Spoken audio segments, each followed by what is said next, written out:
আপনারা এখন দেখছেন সনাতন মিডিয়া। শ্রদ্ধেয় বিল্লমঙ্গল দাসজির পাঠ চলছে, অমুকে লাইভে দিয়েছে, একজন না একজন লাইভে দেবে। লাইভে পাঠ শ্রবণ করতেছি, লাইভটা একটু ঘোরালো, কতজন আছে? এই যে কমন ব্যক্তিগুলো এরা থাকবে। মহাজন বললেন, একটি গাছের পাতা যতক্ষণ পর্যন্ত একটি বৃক্ষের সঙ্গে থাকে, যুক্ত থাকে, একটি পত্র যতক্ষণ পর্যন্ত বৃক্ষের সঙ্গে যুক্ত থাকে, ততক্ষণ পর্যন্ত ওই পত্রটি সুরক্ষিত থাকে, প্রশান্তিতে থাকে। কিন্তু যখন কালক্রমে বা দৈবযোগে যদি ওই গাছের পত্র যদি গাছ হতে আলাদা হয়ে যায়, ভূমিতে পড়ে যায়, তখন কিন্তু সেইটা মানুষের পদদলিত হয়ে যায়। ঠিক তদ্রূপ মহাজন বললেন, যতক্ষণ পর্যন্ত আমরা সাধু সঙ্গের সঙ্গে যুক্ত থাকব, যতক্ষণ পর্যন্ত আমরা ভগবত ভক্তের সঙ্গে যুক্ত থাকব, শ্রী গুরুদেবের সঙ্গে যুক্ত থাকব, ততক্ষণ পর্যন্ত আমরা গৌর অনুরাগী হয়ে থাকব, কৃষ্ণ ভক্তি আশ্রয়ে থাকব। কিন্তু যখন আমরা নিজেদেরকে স্বতন্ত্র করে, নিজেকে স্বতন্ত্র রূপে যখন প্রতিষ্ঠা করতে চাইব, তখন কিন্তু আমাদের নানা রকমের দুঃখ দুর্দশাগুলো আমাদেরকে আচ্ছন্ন করে ফেলবে এবং ভগবত ভজন হতে আমরা ধীরে ধীরে দূরে সরে যাব। এই কারণে বললেন। আচ্ছা, আবার উদাহরণ দিয়েছেন সম্মার্জনী অর্থাৎ ঝাঁটা। একগুচ্ছ শলার সহযোগে একটি সম্মার্জনী গঠিত হয়। সম্মার্জনী যখন গঠিত হয় তখন সেটা ময়লা পরিষ্কারে কাজে লাগে। কিন্তু যখন ওই মুষ্টিবদ্ধ শলাগুলো নিজেদেরকে স্বাধীন করে নেয়, অর্থাৎ বন্ধন মুক্ত করে নেয়, তখন ওই সম্মার্জনী নিজেই একটা ময়লায় পরিণত হয়ে যায়। এই কারণে মহাজন বললেন যে স্বতন্ত্রতা হচ্ছে কদাচার এবং আনুকূল্যতাই ভজন। অর্থাৎ ভজন যদি করতে হয় আমাদের শ্রী গুরু অনুকূলে থেকে, গুরুর আনুগত্যে থেকে, সাধুগুরু বৈষ্ণবের আনুগত্যে থেকে ভজন করা উচিত। মহাজন বললেন, ভজনের মধ্যে শ্রেষ্ঠ নববিধা ভক্তি, কৃষ্ণ প্রেম, কৃষ্ণ দিতে ধরে মহাশক্তি। এই যে ভগবত ভজন, এই ভগবত ভজনের মধ্যে শ্রেষ্ঠ ভজন হচ্ছে নববিধা ভক্তি। অর্থাৎ 9টি ভক্তিকে আশ্রয় করে আমরা ভগবত ভজন করব, 9টি ভক্তিকে আশ্রয় করব। প্রহ্লাদ মহারাজ বললেন, শ্রবণম কীর্তনম শরণম বন্দনম পাদসেবন দাস্য সখ্য আত্মনিবেদন। এই নববিধা ভক্তির যে কোনো একটি ভক্তিকে আশ্রয় করে আমাদের ভগবত ভজন করা হয়। তার মধ্যে মহাজন প্রথম ভক্তিটি বললেন শ্রবণ ভক্তি। তাহলে শ্রবণকে কতটা গুরুত্ব দিয়েছে? প্রথমেই শ্রবণ ভক্তি। শ্রবণ কিরকম? আচ্ছা, ভগবত কথা, ভাগবত কথা, কৃষ্ণ কথা কখনো তো পুরনো হয় না। অর্থাৎ আজকে এখানে মহারাজ পাঠ হচ্ছে, আগামীকাল ওখানে হবে, আগের দিন ওখানে হয়েছে, একবার এক একজন মহাজন মহারাজরা এসে কৃষ্ণ কথা, গৌর কথা শুনিয়ে যাচ্ছে, কথাগুলো রিপিট হচ্ছে, কিন্তু তবুও দেখুন যত শুনছি ততই যেন নিত্য নতুন করে রসাস্বাদন করছে। এই কারণে বলছেন যে ভগবানের কথা এবং কৃষ্ণ কথায় আপনি বাজার থেকে কিনে আনারস আনবেন, আনারস ফুরিয়ে যাবে, রসও ফুরিয়ে যাবে, কিন্তু কৃষ্ণ কথা যতক্ষণ শ্রবণ করবেন, যত দিন শ্রবণ করবেন, এর রস কখনো ফুরবে না। প্রতি পদে পদেই পূর্ণ অমৃত আস্বাদন, প্রতি পদে পদে। প্রতি পদে পদে পূর্ণামৃত আস্বাদন। এই কারণে বললেন মহারাজ ভাগবত শ্রবণ করাটা গুরুত্বপূর্ণ, কৃষ্ণ কথা গৌর কথা শ্রবণ করাটা গুরুত্বপূর্ণ। দেখুন পরীক্ষিত মহারাজকে যখন ব্রহ্মশাপ দিয়েছিলেন, পরীক্ষিত মহারাজ চাইলে তিনি যখন জানতে পারলেন তিনি রাজ্যে এসে সকল রাজ দায়িত্বগুলোকে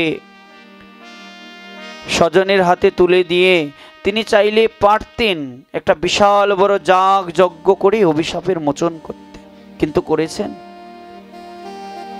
তিনি চাইলে পারতেন কোনো এক কবিরাজের কাছে গিয়ে যে মহারাজ আমার হাতটা একটু দেখে দিন, গ্রহ নক্ষত্রগুলো ঠিক করে দিন, কয়টা আঙুলে কয়টা পাথর পড়তে হবে, কোন পাথর পড়লে আমার অভিশাপটা খণ্ডন হবে বলে দিন। করেছেন কি? করেননি। তিনি কি করেছেন? তিনি সাধুদের চরণে পড়েছেন। কেন? কারণ তিনি জানতেন ব্রহ্মাণ্ড তারিতে শক্তি ধরে জনে জনে। যিনি বৈষ্ণব তিনি ব্রহ্মাণ্ড তারিতে তিনি শক্তি ধারণ করেন, ব্রহ্মাণ্ড তারণের ক্ষমতা রাখেন। তিনি জানতেন, এই কারণে তিনি বৈষ্ণবের শরণাপন্ন হলেন, ভক্তের শরণাপন্ন হলেন। কারণ জগতে আপনি ডাক্তারের কাছে যাবেন, ডাক্তার আপনাকে রোগের চিকিৎসার ঔষধ বলে দেবে। আপনি শুভাকাঙ্ক্ষীর কাছে যাবেন, আপনি তার কাছে জানতে পারবেন কিভাবে আপনার জীবনকে পরিচালনা করলে জীবন স্বাচ্ছন্দ্যময় হবে, সুখে শান্তিতে বসবাস করতে পারবেন। কিন্তু যখন কোনো সাধুর কাছে যাবেন, কোনো বৈষ্ণবের কাছে যাবেন, তখন বৈষ্ণবের নির্দেশ হবে কি জানেন? বলে বৈষ্ণবীর ধর্মই হচ্ছে কৃষ্ণে উপদেশ করা। আপনি সাধু সঙ্গে এজন্যই যাবেন, কেন? কারণ সাধুই আপনাকে কৃষ্ণ উপদেশ করবেন, সাধুই আপনাকে ভক্তির উপদেশ করবেন। আর এই কারণে সাধুর মধ্যেই ক্ষমতা আছে আপনাকে কৃষ্ণ উপদেশ দিয়ে কৃষ্ণ ভক্তি প্রদান করে সাধু সঙ্গের মাধ্যমে ভগবত ভজনে রত করতে।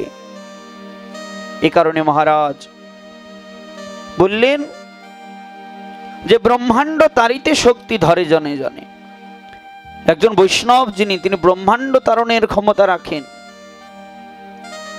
এই কারণে সাধু সঙ্গকে গুরুত্ব দিলেন, ভক্ত সঙ্গকে গুরুত্ব দিলেন। ভগবত ভজনের প্রথম স্তর বললেন মহারাজ সাধু সঙ্গ, হরিনামাশ্রয়, শ্রীগুরু চরণাশ্রয়।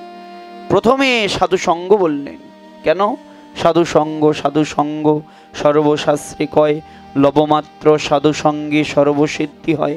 মহারাজ ভগবত ভক্ত সঙ্গে না পরিজায়তে, ভগবত ভক্ত সঙ্গের দ্বারাই আপনার কৃষ্ণ প্রেম, কৃষ্ণ ভক্তিটা লাভ হয়। কি রূপে?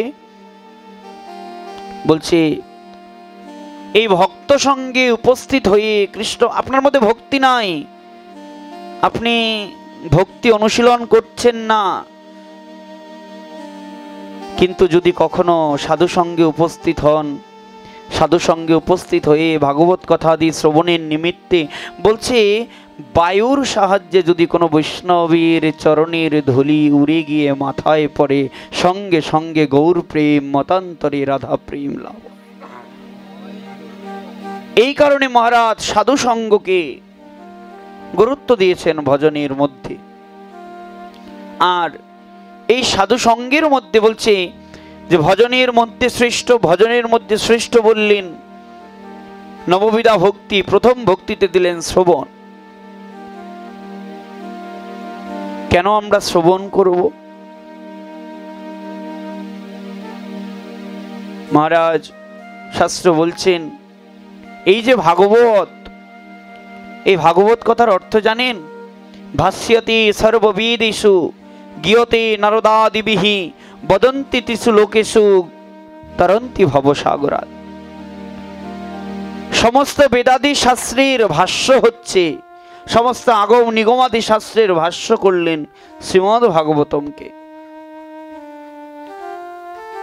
যার পঠন পাঠন এবং শ্রবণের দ্বারা বলছে তময়াদি দেবম করুণা নিধানম তমাল বর্ণম সুরিদ অবতারম অপার সংসার সমুদ্র সেতুম ভয়ামহে ভগবত স্বরূপম। এই ভাগবতের স্বরূপই হচ্ছে সুরীতি স্বরূপ ভাগবতের স্বরূপই হচ্ছে আপনাকে ভব সমুদ্র থেকে তারণ করা। এই কারণে মহারাজ ভক্ত, আর যদি সেটা ভক্ত সঙ্গ হয়ে ভক্ত সঙ্গে যদি ভাগবত শ্রবণ করা যায় তাহলে তো আরো উত্তম। মহারাজ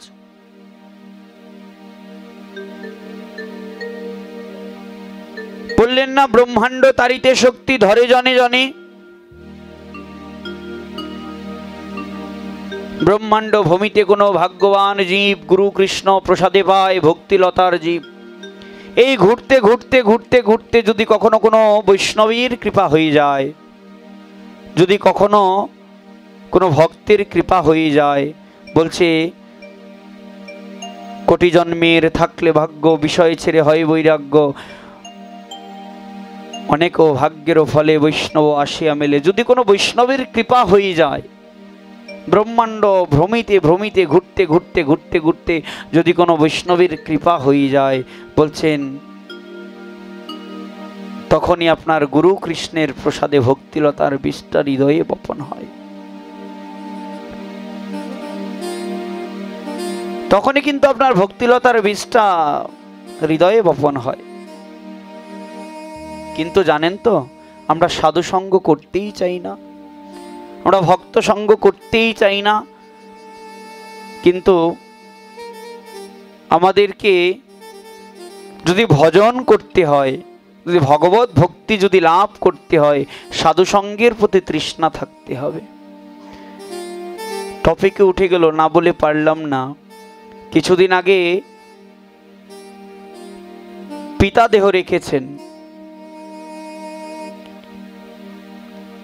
দোকানে গিয়েছেন, হয়তো কোনো একটা দুর্ঘটনার মাধ্যমে সিঁড়ি থেকে পড়ে গিয়ে হাত ভেঙে গেছে। বাবার উদ্দেশ্যে বাড়িতে রামায়ণ গান দিয়েছেন। সেইখান থেকে দায়িত্ব এবং কর্তব্য পালন করবার জন্য কথা দিয়েছিলেন অপূর্ব দাদাকে যে সকল পাঠের আয়োজন আদি করবেন, করে দিবেন। বাড়িতে বাবার উদ্দেশ্যে রামায়ণ গান দিয়েছেন। সেই রামায়ণ গান ফেলে রেখে ভাঙা হাত নিয়ে ছুটে চলে এলেন। কেন? একটু বৈষ্ণবরা এসেছে, তাদেরকে দর্শন করবার জন্য। আমি ওখানে বসে বললাম যে আপনি যদি ভগবত ভজন নাও করেন, আপনি যদি ভক্তি জীবন যদি নাও থাকতেন, তবুও ভগবান আপনাকে তার চরণে আশ্রয় দিত। কেন জানেন? আপনার উপরে সাধুদের টিকমার্ক পড়ে গেছে। এই যে সাধু সেবাগত প্রাণ, ভক্ত সেবাগত যে প্রাণ, এই রকম আগ্রহ অনুগ্রহ আমাদের থাকতে হবে হৃদয়ে, সকলের মধ্যে থাকতে হবে। যেখানে হরিকথা হচ্ছে, এই যে সামনে বসেছে, এরা ম্যাক্সিমাম পরিচিত মুখ। যদি কখনো ফেসবুকে স্ক্রল করি, আজকে অমুক জায়গায় ভাগবত কথা হচ্ছে, শ্রদ্ধেয় বিল্লমঙ্গল দাসজির পাঠ চলছে, অমুকে লাইভে দিয়েছে, একজন না একজন লাইভে দেবে। লাইভে পাঠ শ্রবণ করতেছি, লাইভটা একটু ঘোরালো, কতজন আছে? এই যে কমন ব্যক্তিগুলো, এরা থাকবে।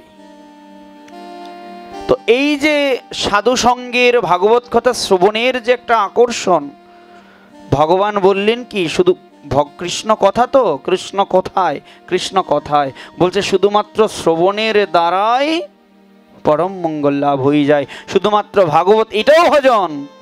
পরীক্ষিত মহারাজ তো অন্য কিছু আশ্রয় করে নাই, তিনি তো শুধুমাত্র শ্রবণ করেছেন, আর এই শ্রবণের দ্বারাই তিনি অমরত্ব লাভ করেছেন। ভাগবত অমল পুরাণম, শুধুমাত্র শ্রবণের দ্বারাই।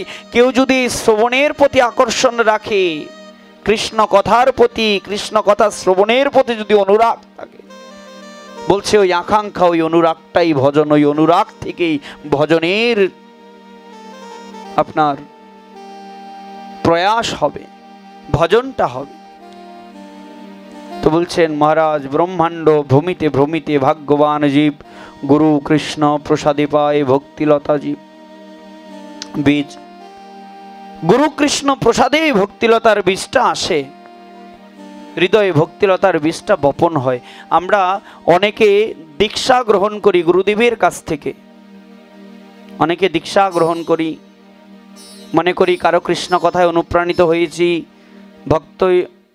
ভক্তি জেগেছে, দীক্ষা নিয়ে ফেললাম।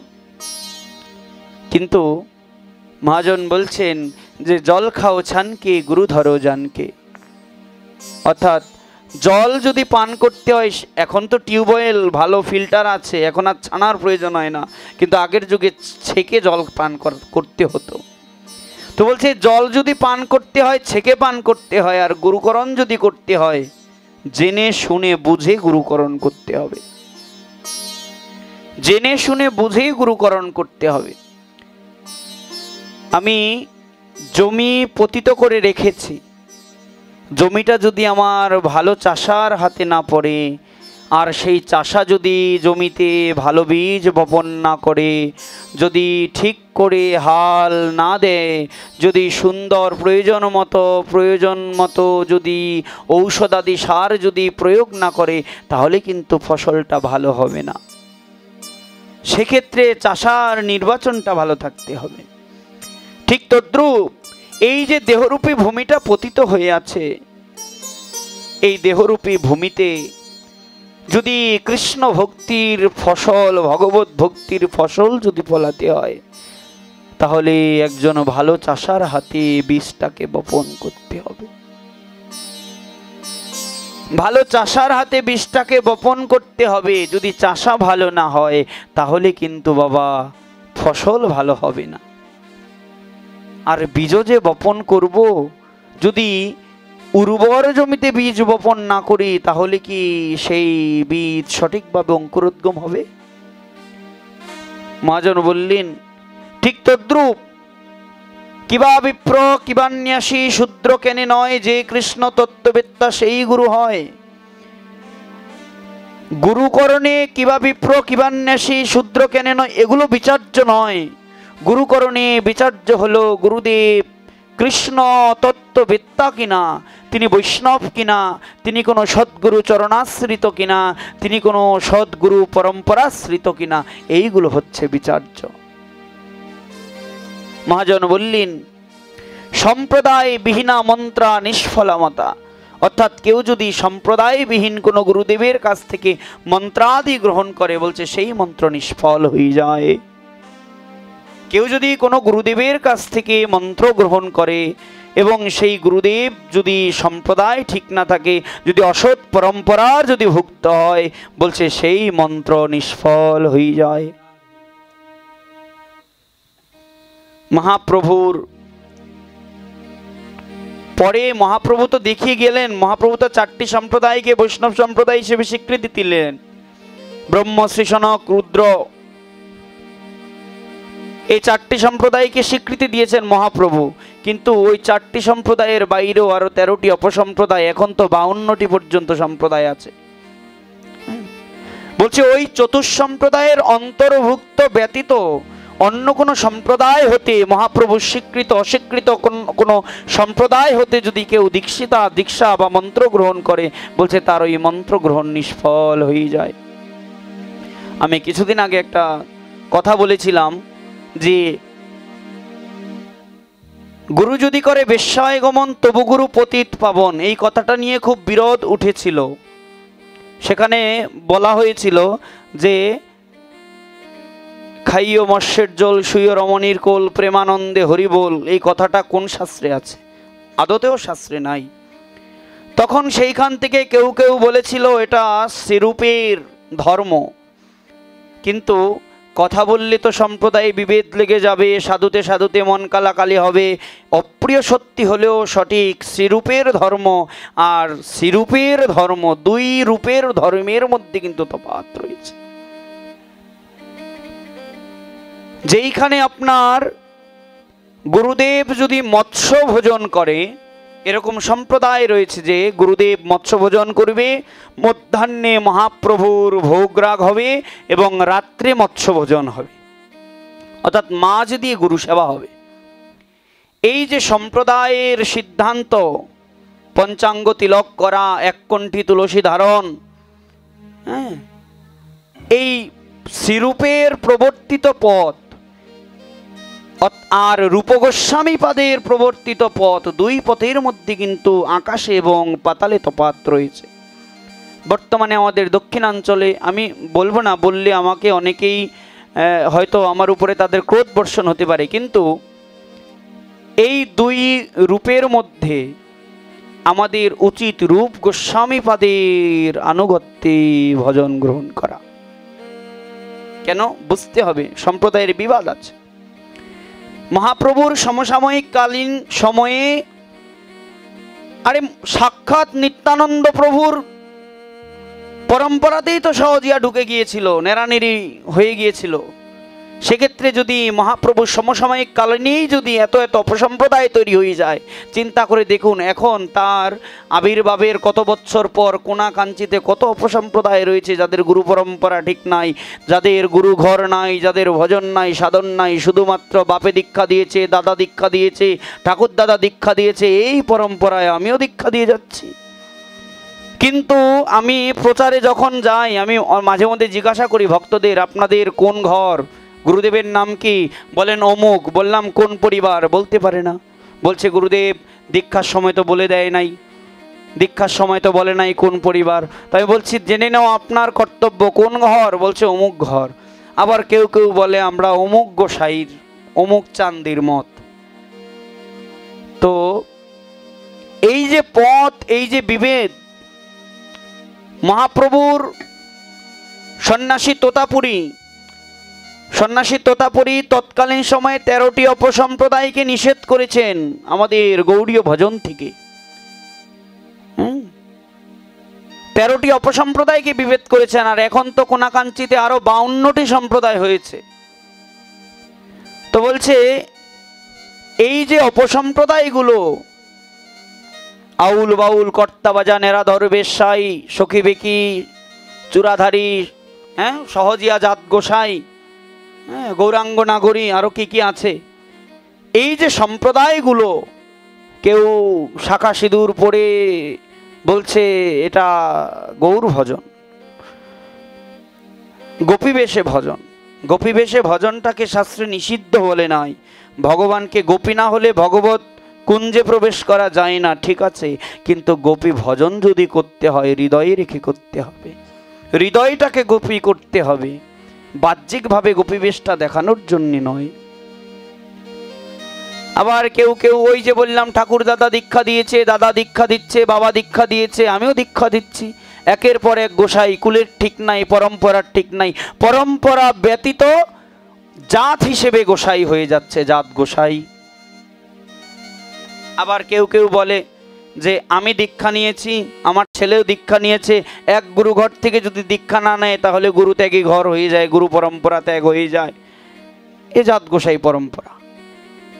বলছে দীক্ষা যদি নিতে হয় বাবা, শুদ্ধ পরম্পরা থেকে আমার দেখতে হবে শ্রী গুরুদেব যার কাছ থেকে দীক্ষা নিয়েছি সেই গুরুদেব সঠিক পরম্পরা ভুক্ত কিনা। সেটা হতে পারে কুমার সম্প্রদায়ের বা নিম্বাক সম্প্রদায়ের হতে পারে, সেটা হতে পারে শ্রী সম্প্রদায়ের, হতে পারে ব্রহ্ম সম্প্রদায়ের বা গৌরেশ্বর সম্প্রদায়, যেই সম্প্রদায়ের হোক স্বীকৃত সম্প্রদায়ের মধ্যে থাকতে হবে। আর ব্যথায় বসতে পারি না,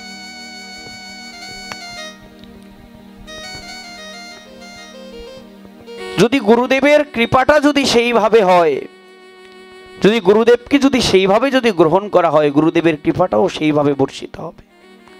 অনেকে বলে মহারাজ আমরা আজকাল দীক্ষা নিয়ে নিচ্ছি, এই যে এখানেই তো আছে অনেক প্রবীণ বয়স্ক আছে, দীক্ষা হয়ে গেছে 20 বছর, 30 বছর, 40 বছর, 45 বছর। জিজ্ঞাসা করি বাবা একাদশী করো? বলছে গোসাই একাদশী তো হয় না, গলার মধ্যে তুলসী মালা নাই। জিজ্ঞাসা করি দীক্ষা নিয়েছো? বলছে দীক্ষা নিয়েছি সেই বিবাহের পরেই। বিবাহের বয়স কত? বলছে প্রায় 45 বছর, কিন্তু গলায় তুলসী দিচ্ছে না। অর্থাৎ গুরুদেব মন্ত্র দিয়েছেন কিন্তু মন্ত্রের কৃপাটা হচ্ছে না, মন্ত্রের কৃপাটা হয়নি। কেন হয়নি? কারণ ওই যে অন উর্বর জমিতে গুরুদেব বীজ বপন করেছে, এই কারণে অউর্বর জমিতে যদি বীজ বপন করে ফসল যেমন ভালো হয় না, ঠিক তদ্রূপ অউর্বর দেহে যদি কৃষ্ণ ভক্তির বীজ, যদি মন্ত্র বীজ যদি প্রদান করে, ওই মন্ত্র বীজও ক্রিয়া করে না। সেক্ষেত্রে কি হয়ে যায় জানো? দুগ্ধটা অমৃত, সাপের চুমুকে যেমন বিষতুল্য হয়ে যায়, তদ্রূপ মন্ত্রটাও অমৃত, পূর্ণ অমৃত, কিন্তু ওই সাপের মুখে পড়লে যেমন দুধটা বিষে পরিণত হয়ে যায়, ঠিক তদ্রূপ ওই মন্ত্রটা অভক্তের অবৈষ্ণবের অভক্তের মুখ থেকে যদি শ্রবণ করা হয়, ওই মন্ত্রটাও ক্রিয়া করা বন্ধ করে দেয়। এই কারণে বাবা, মন্ত্র যদি গ্রহণ করতে হয়, সৎ গুরু পরম্পরা দেখে, সঠিক গুরু ঘর দেখে, গদ্দি দেখে এবং সম্প্রদায় দেখে আমাদের মন্ত্র গ্রহণ করা উচিত। এখন তো আবার সিস্টেম বের হয়েছে, যেই গুরুদেবের একটু প্রভাব বেশি, ওই গুরুদেবের কাছ থেকে মন্ত্র নিচ্ছে।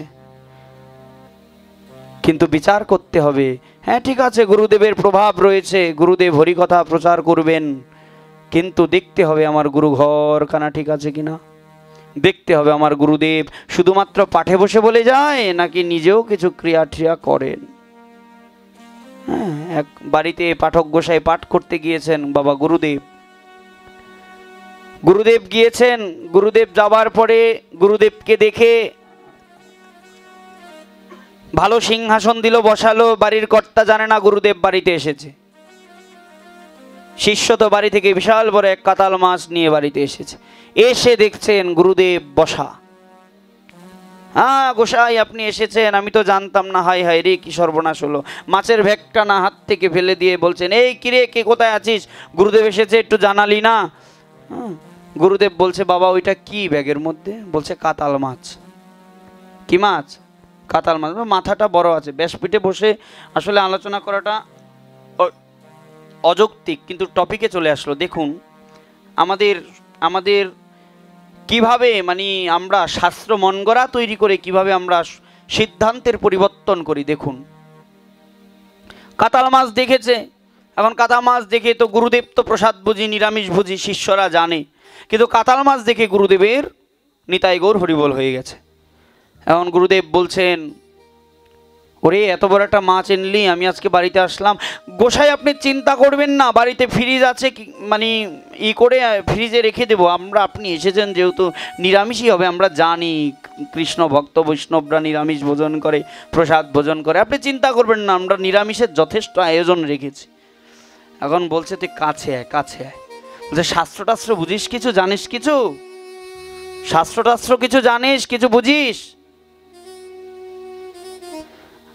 বলছে একটা পুরাণ আছে, ওই পুরাণের নাম হচ্ছে আপনি পুরাণ। এই পুরাণে বলছে যে 6 প্রকারের মৎস্য নিরামিষ রূপে গ্রহণ করা যায়, 6 প্রকারের মৎস্যকে নিরামিষ রূপে গ্রহণ করা যায়। গুরুদেব শাস্ত্র তো পড়ি না, আপনি সাক্ষাৎ শাস্ত্র হিসেবে গ্রহণ করেছি, আপনি যা বলবেন তাই হবে। তো বলছে আরে শোন, বলছে রুহিতস্য কাতলস্য মৎস্যরাজ ঐলিশ চৈব কই মাগুর সিং চিতলস্য ষষ্ঠমস্য নিরামিষ। অর্থাৎ ইলিশ, রুই, কাতাল, কই, মাগুর মানে যত দামি দামি মাছ আছে, এই সকল মাছকে শাস্ত্রে নিরামিষ বলেছে। অতএব কাতাল মাছ খেলে দোষ নাই, তুই বৌমাকে বল কি সুন্দর করে আমানি করে একদম রান্না করে জয়নিতাই আমি পাবো, সমস্যা নিরামিষ তো।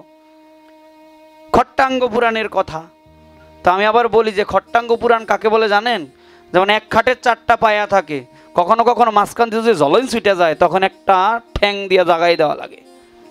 তো অতএব 4 পুরাণ 18 পুরাণে যেই সিদ্ধান্ত নাই, কখনো কখনো নিজের মন গড়া সিদ্ধান্তকে উপস্থাপন করার জন্য ওই খাড়ের মধ্যে ঠ্যাং দিয়ে যেমন খাট জাগান লাগে, জলইন জাগান লাগে, ঠিক তদ্রূপ মাঝে মধ্যে নিজের সিদ্ধান্তকে প্রতিষ্ঠা করার জন্য আমরা শাস্ত্র বহির্ভূত একখানা শাস্ত্র বচন দাঁড় করায় দিই, এটাকে বলে খট্টাঙ্গ বচন। তো আমাদের সমাজে এই খট্টাঙ্গ বচনের লোকের অভাব নাই। হ্যাঁ, অনেকে বলছে বাবা গুরু যদি করে বেশ্যায় গমন তবু গুরু পতিত পাবন, মানে গুরুদেব একদিকে করবে পতিত আগমন করবে, আর আমার গুরুদেব যখন আমার ঘরে আসবে তখন সে একদম দুধে ধোয়া। বিচার করতে হবে, দীক্ষার পূর্বে গুরু বিচার করতে হবে। যদি গুরু বিচার করে, হরিভক্তি বিলাসী স্পষ্ট বলেছে। এক জায়গায় একজন বলছেন যে গোসাই হরিভক্তি বিলাসে বললেন যদি গুরুকরণ করতে হয় গুরুর সঙ্গে 6 মাসের সহবাস করা প্রয়োজন। এখন একজন গুরুদেব বাড়িতে গিয়েছেন, শিষ্যের নতুন বিবাহ হয়েছে। আপনারা এগুলো একটু কষ্ট হচ্ছে শুনতে, কিন্তু তীক্ষ্ণ কথা হলেও একটা উদ্দেশ্য নিয়ে কথাগুলো বলছি, আপনারা একটু মনোযোগ দিয়ে শ্রবণ করবেন। হুঁশিয়ার সাবধান থাকাটা জরুরি। জয় রাধে, জয় রাধে। তো বললেন এই যে গুরুদেব গিয়ে বললেন যে 6 মাসের সঙ্গ, এবং 6 মাসের সহবাস, গুরুর সঙ্গে 6 মাসের সহবাস কিরকম? বলছে 6 মাস গুরুদেবের সঙ্গে থাকতে হবে, ঠিক আছে, একটু প্রমোশন করে দিলেন, 6 মাসের প্রয়োজন নাই, 1 রাত্রি যথেষ্ট। ও যদি বেটা জানতো যে সহবাস শব্দের অর্থ যে শুধু বাহ্যিক অর্থ নয়, সহবাস শব্দের অর্থ সঙ্গে বাসও হয়, অর্থাৎ গুরুদেবের সঙ্গে থেকে কৃষ্ণ ভক্তি, কৃষ্ণ কথা শেখা, কৃষ্ণ ভক্তি শেখা, ভজন অনুশীলন করা, এইটাকে যে বোঝায়, তবে তো ওই রকম সিদ্ধান্ত দিত না। ঠিক তদ্রূপ শাস্ত্রে এক একটি অর্থের এক একটি শব্দের অনেক অর্থ হয়, কিন্তু সঠিক শাস্ত্রজ্ঞান না থাকার কারণে আমরা উল্টো পাল্টা সিদ্ধান্ত দিয়ে আমরা কি করি না, আমরা জগৎকে ভ্রমিত করে ফেলি। কিন্তু বলছেন সেই দিকে সাবধান থাকতে হবে। আমরা ভজনীয় গুরু ধরব, আমরা ভগবত ভজনীয় গুরু ধরব, কিন্তু সেই গুরু অবশ্যই সদ্গুরু পরম্পরা ভুক্ত হতে হবে। সেই গুরুদেব অবশ্যই গুরু পরম্পরায় শুদ্ধ ভজন স্তরের হতে হবে, তবেই গুরু আমরা ধরব। দেখুন মহারাজ, গুরু কৃপাটা 3 ভাবে বর্ষিত হয়। মহাজন বললেন গুরু কৃপা 3 ভাবে বর্ষিত হয়। একটি হচ্ছে সাধারণ কৃপা, একটি হচ্ছে অতি কৃপা, একটি হচ্ছে অতি অত্যান্তিক কৃপা। সাধারণ কৃপাটা কেমন? আমি গুরুদেবের কাছ থেকে দীক্ষা নিয়েছি, তারপর গুরুদেবের মতো আমি আমার মতো, গুরুদেব কৃপা করে দীক্ষা দিয়েছেন, ওই হয়তো একটু মাঝে মধ্যে নাম ঠাম ধ্যান করি, একটু বাক্য আদি পালন করি, ওই যে কৃপাটা বর্ষণ করেছেন সাধারণ কৃপা, এটা হয়েই যায়, হয়তো সুকৃতি ছিল। অতি কৃপাটা কেমন? অতি কৃপাটা হলো গুরুদেবের কাছ থেকে দীক্ষা নিয়েছি, গুরুদেবের আদেশ অনুরোধ, আদেশ উপদেশগুলো প্রতিদিন পালন করার চেষ্টা করি এবং ভগবত ভক্তিময় জীবন যাপন করছি। গুরু কৃপায় ধীরে ধীরে বিষয় হতে আমার নিবৃত্তি হচ্ছে, আমার বিষয় বন্ধন নাশ হচ্ছে, এটা গুরুদেবের অতি কৃপা। আর অতি অত্যান্তিক কৃপা মহারাজ বললেন যে গুরুদেব যদি 6,000 বর্গ মাইল বা 6 কোটি বর্গ মাইল যদি দূরেও বসে থাকেন, আর শিষ্য যদি সেই 7 সমুদ্র 13 নদীর এপারে বসে থাকেন, কিন্তু শিষ্যর হৃদয়ে যদি সর্বদা গুরুদেব বাস করে, গুরুদেবের ধ্যান মনন চিন্তন স্মরণ, উঠতে গুরু বসতে গুরু যদি সবসময় গুরুগত প্রাণ হয়ে থাকে, যদি এইরকম চিন্তা হয় যে আমি যেই কর্মই করছি না কেন আমার গুরুদেব সর্বদা দর্শন করছেন, সর্বদা দেখছেন, অতএব আমি যেন গুরুঘাতী কোনো কাজ না করি, কোনো কর্ম না করি, এই রকম চিন্তা নিয়ে যে সর্বদা গুরুগত প্রাণ হয়ে থাকে, বলছে গুরু যদি 6 কোটি মাইল দূরেও বসে থাকে তবু অটোমেটিক্যালি গুরুদেবের কৃপাটা শিষ্যের প্রতি বর্ষিত হয়ে থাকে। এই ক্ষেত্রে আকাঙ্ক্ষাটা গুরুদেবের প্রতি রাখতে হবে।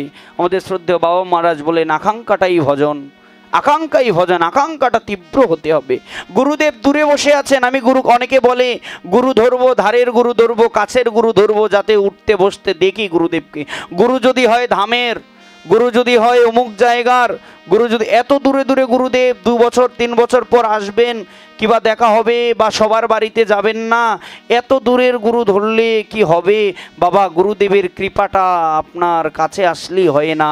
6 লক্ষ মাইল দূরে বসে থাকলেও গুরু কৃপা হবে যদি আকাঙ্ক্ষাটা গুরুর চরণে থাকে। মহারাজ, গুরুদেব কখনো, আচ্ছা বলতে পারেন যে তাহলে কি গুরুদেব শিষ্য বুঝে কৃপা প্রদান করেন, মানে কাউকে বেশি কাউকে কম, এরকম কিছু না। গুরুদেবের কৃপাটা সবার জন্য সমান থাকে, কিন্তু গ্রহণের উপর নির্ভর হয়ে সেটা গ্রহীত হয়। অর্থাৎ আপনি যদি গুরুর কৃপাটাকে যদি সেইভাবে গ্রহণ করতে পারেন, তবে আপনার উপর গুরুর কৃপাটা ওইভাবে বর্ষিত হবে। মহারাজ, এক গুরুদেবের শিষ্য কৃষ্ণ এবং সুদামা, এক গুরুদেবের শিষ্য সন্দীপনী মুনি উপাধ্যায়, এক গুরুদেবের শিষ্য সুদামা এবং কৃষ্ণ। কিন্তু দেখুন, কৃষ্ণ হচ্ছেন দ্বারকার রাজা আর সুদামা হচ্ছেন কাঙাল গরিব। তাহলে মহারাজ, আপনি যে বললেন গুরুদেবের কৃপাটা সমানভাবে বর্ষিত হয় শিষ্যের প্রতি, এইখানে কৃষ্ণ এবং সুদামার মধ্যে তো কম বেশি কেউ নয়। একজন ভক্ত, একজন ভগবান, যদিও ঠিক আছে, কিন্তু তবুও কৃপাটা যদি একভাবে বর্ষণ হয়, যখন পাঠশালায় পড়াশুনো করেছে, কৃপাটা যদি একভাবে বর্ষণ হয় বাবা, তাহলে একজন রাজা হলেন, একজন দ্বারকাধীশ হলেন, কিন্তু আরেকজন দরিদ্র কাঙাল কেন হলেন? তাহলে গুরুদেব কি এখানে কৃপার মধ্যে কোনো খুঁত রেখে কৃপা করেছেন, নিজে ধরে রেখে ছেড়েছেন নাকি? বলছে না, এরকমটা নয়। মহারাজ, আপনার গ্রহণ, এই গ্রহণের মধ্যে হলো গুরু কৃপা। গুরুদেব আপনার প্রতি কৃপা করে রেখেছেন, আপনি কতটুকু গ্রহণ করতে পারলেন, কতটুকু ধারণ করতে পারলেন, এটাই। এখানে আমরা অনেক সময় বলি যে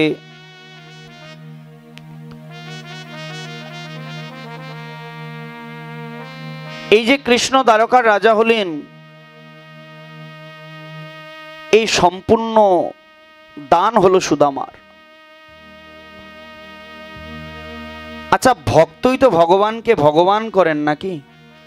যদি ভক্ত না থাকেন, তাহলে ভগবানের যে ভগবৎ স্বরূপ, এটা জগতে প্রকাশ পায় কিভাবে? এই কারণে মহারাজ, ভক্তই পারে ভগবানকে, ভগবানের আসনে ভগবানের মাহাত্ম্যকে প্রচার করতে। এই কৃষ্ণ এবং সুদামা যখন সন্দীপনী মুনির আশ্রমে পড়াশুনো করতেন, পূর্বের কথা, এটা খুব কম আলোচনা হয়, একটু শ্রবণ করবে মা।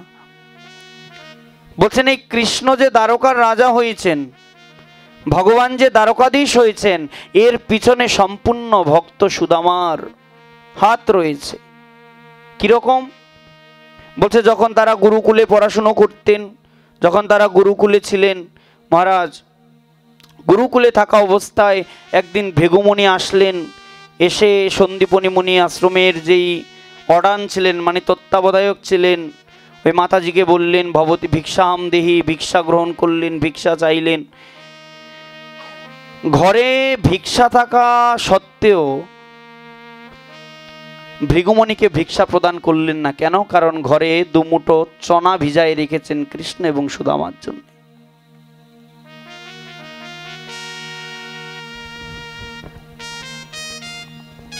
ঘরে দুমুঠো চনা ভিজায় রেখেছেন কৃষ্ণ এবং সুদামার জন্য। উদ্দেশ্য হচ্ছে, দুজন ফুল তুলতে পুষ্পচয়নে গিয়েছে, যদি বাগান থেকে ফিরে আসে দুজনকে চনা দেব, কিন্তু এই চনাগুলো যদি আমি ভিক্ষা হিসেবে দিয়ে দিই, তাহলে তো ছেলেগুলা, ছোট মানুষ, এসে কষ্ট পাবে। দুপুর পর মধ্যাহ্ন পর্যন্ত খিদায় থাকতে হবে। এই কারণে ওই ভিক্ষাটা দিলেন না। দূরে গিয়ে ভৃগুমণি মনে মনে চিন্তা করলেন, এত বড় একটা গুরুকুল, এত স্টুডেন্ট, এত শিষ্য পড়াশুনো করে, কিন্তু ঘরের মধ্যে ভিক্ষা জুটলো না।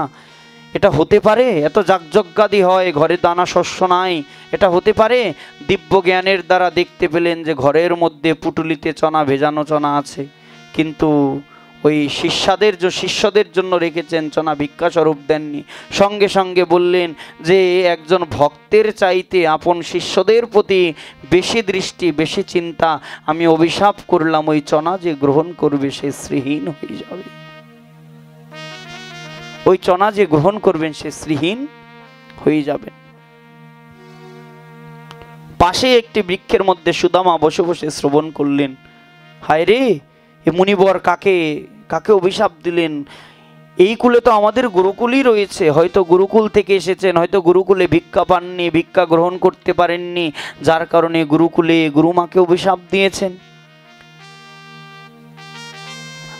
সঙ্গে সঙ্গে গমন করলেন গুরুকুলের দিকে। কেন? ওই চনাগুলোকে রাখার জন্য, যেন কেউ না খেয়ে ফেলে। ছুটে চলে যাচ্ছেন। এমত অবস্থায় ভগবান পুরুষোত্তম কৃষ্ণ তিনি দুই পাশে দুই হাতে দুটো পুটুলিতে করে চনাগুলো নিয়ে আসলেন। ভাই সুদামা, এটা কমবে রিডিউসটা। ভাই সুদামা, এই দেখ গুরুমা আমাদেরকে পুষ্প চয়ন করতে পাঠালেন, আর এই সঙ্গে করে কিছু ভেজানো চনা দিয়েছেন, যেন আমরা দুজনে ভাগ করে খাই। সুদামা মনে মনে ভাবলেন, হায় ভগবান, তাহলে চনাগুলো আমাদের জন্যই ছিল, কিন্তু পুটুলিগুলো কৃষ্ণের কাছে। যদি কৃষ্ণ খেয়ে ফেলে তাহলে আমার ভগবান জন্মের জন্মে শ্রীহীন হয়ে যাবে। যিনি ভক্ত তিনি সর্বদা চেষ্টা করেন কিভাবে ভগবানকে সেই ভক্তি সুখটাকে দেওয়া যায়। দেখুন, আমরা সারা জীবন ভগবানের কাছে শুধু চেয়ে যাই, ভগবান আমার এটা চাই, আমার ওটা চাই, আমাকে এটা দিন, আমাকে ওটা দিন, সারা জীবন শুধু চেয়ে যায়। কিন্তু যিনি শুদ্ধ ভক্ত, যিনি ভক্ত, তিনি কখনো ভগবানের কাছে চান না, কিছু চাইতে পারেন না, কারণ তিনি জানেন যে ভগবান তার অন্তরের বাসনা, অন্তরের সকল কিছুকে জানেন। তিনি তো অন্তর্যামী, তিনি তো ভক্তের সেই ভারকে তিনি ধারণ করে আছেন। গীতায় ভগবান বললেন না, অনন্যশ্চিন্তয়ন্তে মাম যে জনা পর্যুপাসতে তেষাম নিত্যই অভিযুক্তানাম যোগক্ষেমম বহমহম। হে অর্জুন, আমাকে অনন্য চিন্তার দ্বারা, ভাগবত বললেন অকাম সর্বকাম মোক্ষ কাম উদারদি তীব্রেণ ভক্তি যোগেন যজেত পুরুষ পরম। সেই তীব্র ভক্তি যোগের দ্বারা, তীব্র আকাঙ্ক্ষার দ্বারা, অনন্য চিন্তার দ্বারা যদি কেউ আমাকে স্মরণ করে, অর্জুন আমি কুলি হয়ে, জানো তো, আমি কুলি হয়ে আমার ভক্তের ভারকে বহন করে নিয়ে যাই। ঠিক তদ্রূপ যিনি ভক্ত তিনি জানেন যে ভক্তের তো চিন্তার কারণ নাই, ভক্তের সকল কিছুকে ধারণ করে আছে ভগবান। ভগবান গীতায় প্রতিশ্রুতি দিয়েছেন, এটা ভক্ত জানেন। এই কারণে ভক্ত কখনো ভগবানের কাছে কিছু চান না, জানেন তো।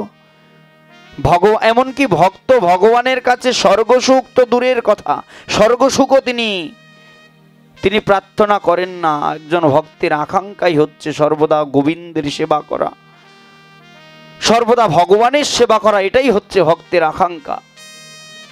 আমাদের ভজনের যে 5টি রস, শান্ত, দাস্য, সখ্য, বাৎসল্য, মধুর, এবং 3 প্রকারের মার্গ, সেই মোক্ষ অভিসন্ধিনী ভক্তি, বৈধি ভক্তি এবং রাগাত্মিকা বা রাগানুগা ভক্তি, এর মধ্যে যারা শান্ত রসের ভক্ত তারা মোক্ষ অভিসন্ধিনী ভক্তির যাজক, যারা দাস্যরসের ভক্ত তারা বিধি ভক্তির যাজক, যারা সখ্য, বাৎসল্য এবং মধুর রসের ভক্ত তারা হচ্ছেন রাগাত্মিকা বা রাগানুগা ভক্তি মার্গের যাজক। সেই ক্ষেত্রে এই যে দাস্যভাবে, শান্তভাবে, সখ্যভাবে, বাৎসল্যভাবে এবং মধুরভাবে যে ভগবানকে ভজন করছেন, রাগানুগা, এই যে ভগবানের সঙ্গে যে সম্বন্ধটা, যে সম্পর্কটা, এই সম্পর্কের মধ্যে কিন্তু যে ভগবৎ স্বরূপের যে জ্ঞান তার চাইতে বেশি হচ্ছে অনুরাগের ভজন। অর্থাৎ কখনো ভগবান আমার জন্যে, আমি ভগবানের ভগবান আমার কাছে সন্তান স্বরূপ, কখনো ভগবান সখ্য সখা স্বরূপ, কখনো ভগবান মধুরভাবে, ভগবান মধুর রসে তিনি পতি, তিনি কান্ত স্বরূপ। যদিও বিধি ভক্তিকে অতিক্রম করে কখনো রাগাত্মিকা ভক্তিতে পৌঁছানো যায় না, পূর্বে বিধি ভক্তির অনুশীলন, তারপরে রাগাত্মিকা বা রাগানুগা ভক্তি। কিন্তু এই যে সুদামা যে কৃষ্ণের প্রতি ভক্তিটা ছিল, এই ভক্তিটা ছিল সখ্য ভাবের ভক্তি, অর্থাৎ ভগবানের প্রতি তার ছিল সখা সখ্য ভাব। যদিও হৃদয়ে জানা ছিল যে আমার সখা কৃষ্ণ সাধারণ কেউ নয়, সাক্ষাৎ সাক্ষাৎ বৈকুণ্ঠপতি, সাক্ষাৎ গোলকপতি, সাক্ষাৎ ভগবান, ইতে চাংশ কলাপুংস কৃষ্ণস্তু ভগবান স্বয়ং।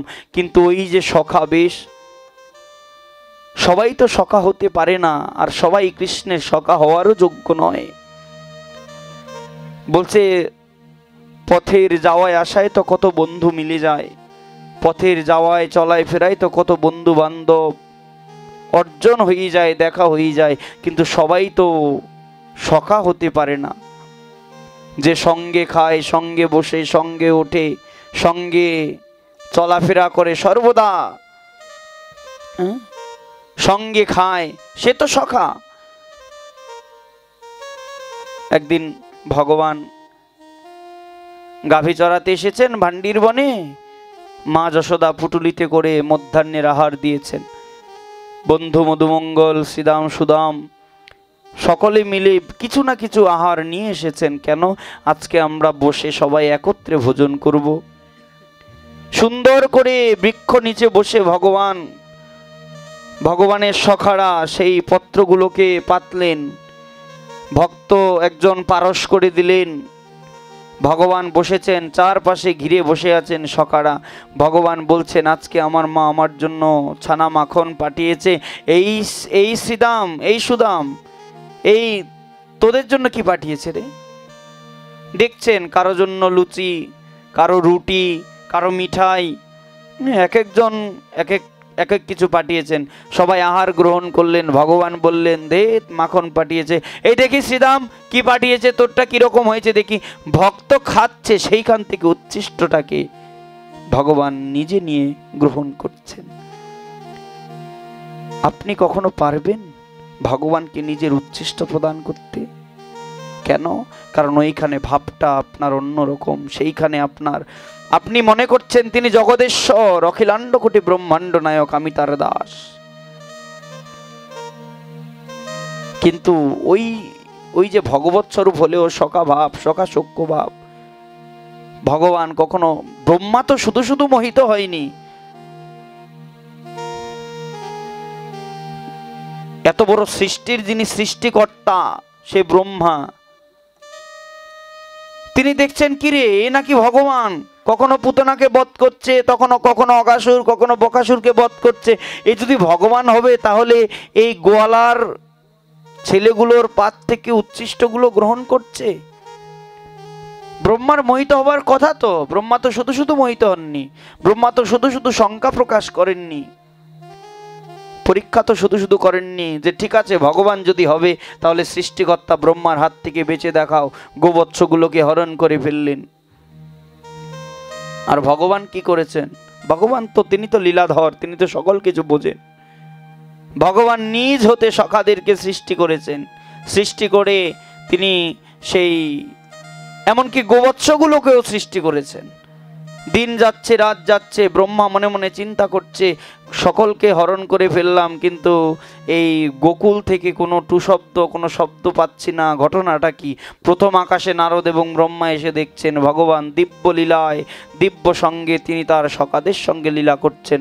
ব্রহ্মা মনে মনে ভাবছেন, এ কি হলো রে, সকলকে হরণ করে নিয়ে আসলাম, কিন্তু এরা আবার কোথা থেকে আসলো? বোধ হলো, ভাব হলো যে হয়তো সাক্ষাৎ ভগবান সকলের মধ্যে ভগবৎ স্বরূপকে দেখতে পেলেন। সঙ্গে সঙ্গে সিলিন্ডার থিম ভগবানের চরণে গিয়ে আত্মসমর্পণ করলেন। ভগবান, আমি তোমাকে চিনতে পারিনি, তুমি যে জগদীশ্বর, জগৎকে প্রতিপালন করো সর্বভূতে, সেই ভোক্তারাম যজ্ঞতাপসম সর্বলোক মহেশ্বরম শ্রীদম সর্বভূতানাম হৃদ্দেশে তিষ্ঠতি অর্জুন। অর্জুন, আমি সকলের হৃদয়ের পরমাত্মা, সকলের হৃদয়ে আমি বাস করি। ব্রহ্মা করজোরে প্রার্থনা করলেন, ভগবান আমি চিনতে পারিনি।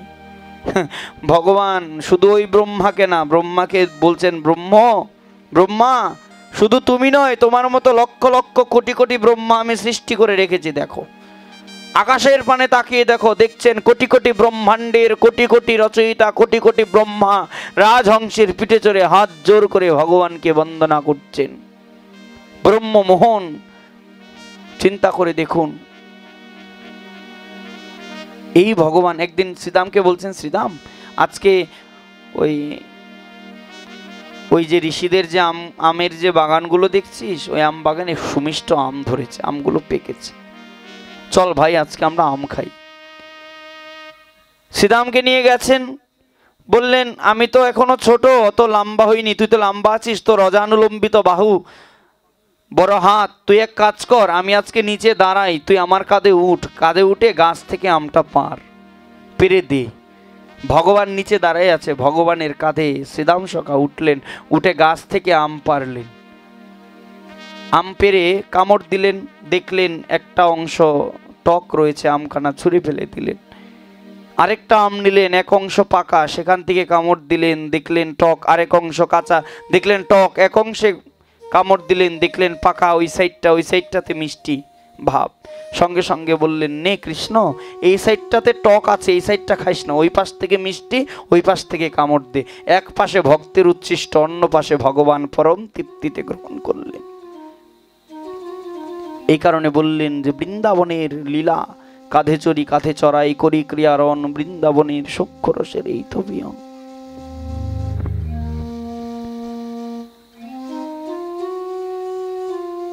সুদামা সখা তিনি জানতেন যে ওই চনাগুলোর মধ্যে অভিশাপ রয়েছে, চাইলে তিনি চনাগুলো ছুঁড়ে ফেলে দিতে পারতেন, কিন্তু মনে মনে চিন্তা করলেন যদি চনাগুলো ছুঁড়ে ফেলে দিই তাহলে ওই চনা থেকে গাছ হবে, গাছ থেকে গাছের ফলগুলো যে খাবে সে লক্ষ্যহীন হয়ে যাবে, এটা আমি করতে দিতে পারি না। কেন? ওই যে ভক্ত কখনো কারো অমঙ্গল চান না,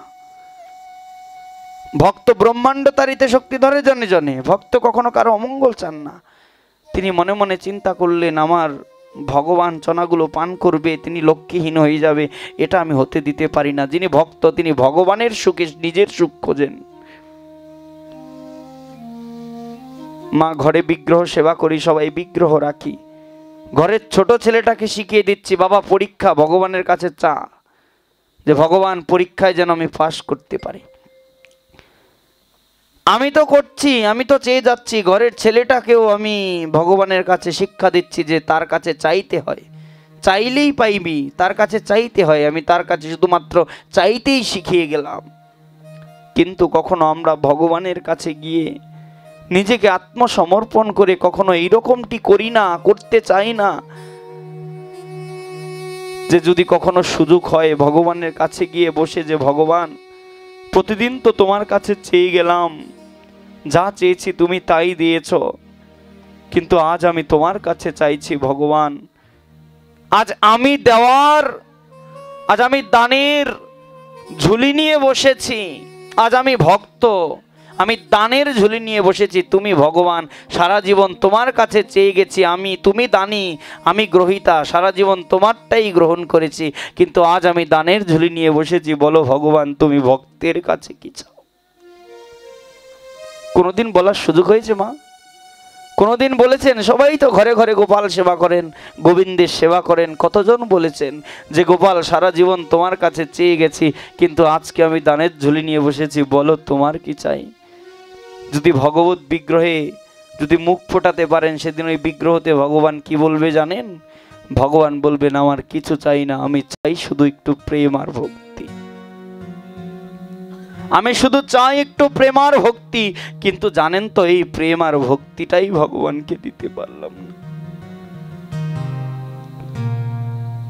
সকল কিছু দিয়েছি, সবাইকে সবকিছু দিয়েছি, স্ত্রীর মনের বাসনা পূর্ণ করেছি, সন্তানকে সঠিক শিক্ষা দিচ্ছি, বড় বড় স্কুলে পড়াচ্ছি, সংসারের সকলকে পর্যাপ্ত ভরণ পোষণ দিচ্ছি, কিন্তু ভগবানের যে দুটো চাহিদা প্রেম আর ভক্তি, এই প্রেম আর ভক্তিটা তাকে দিতে পারছি না।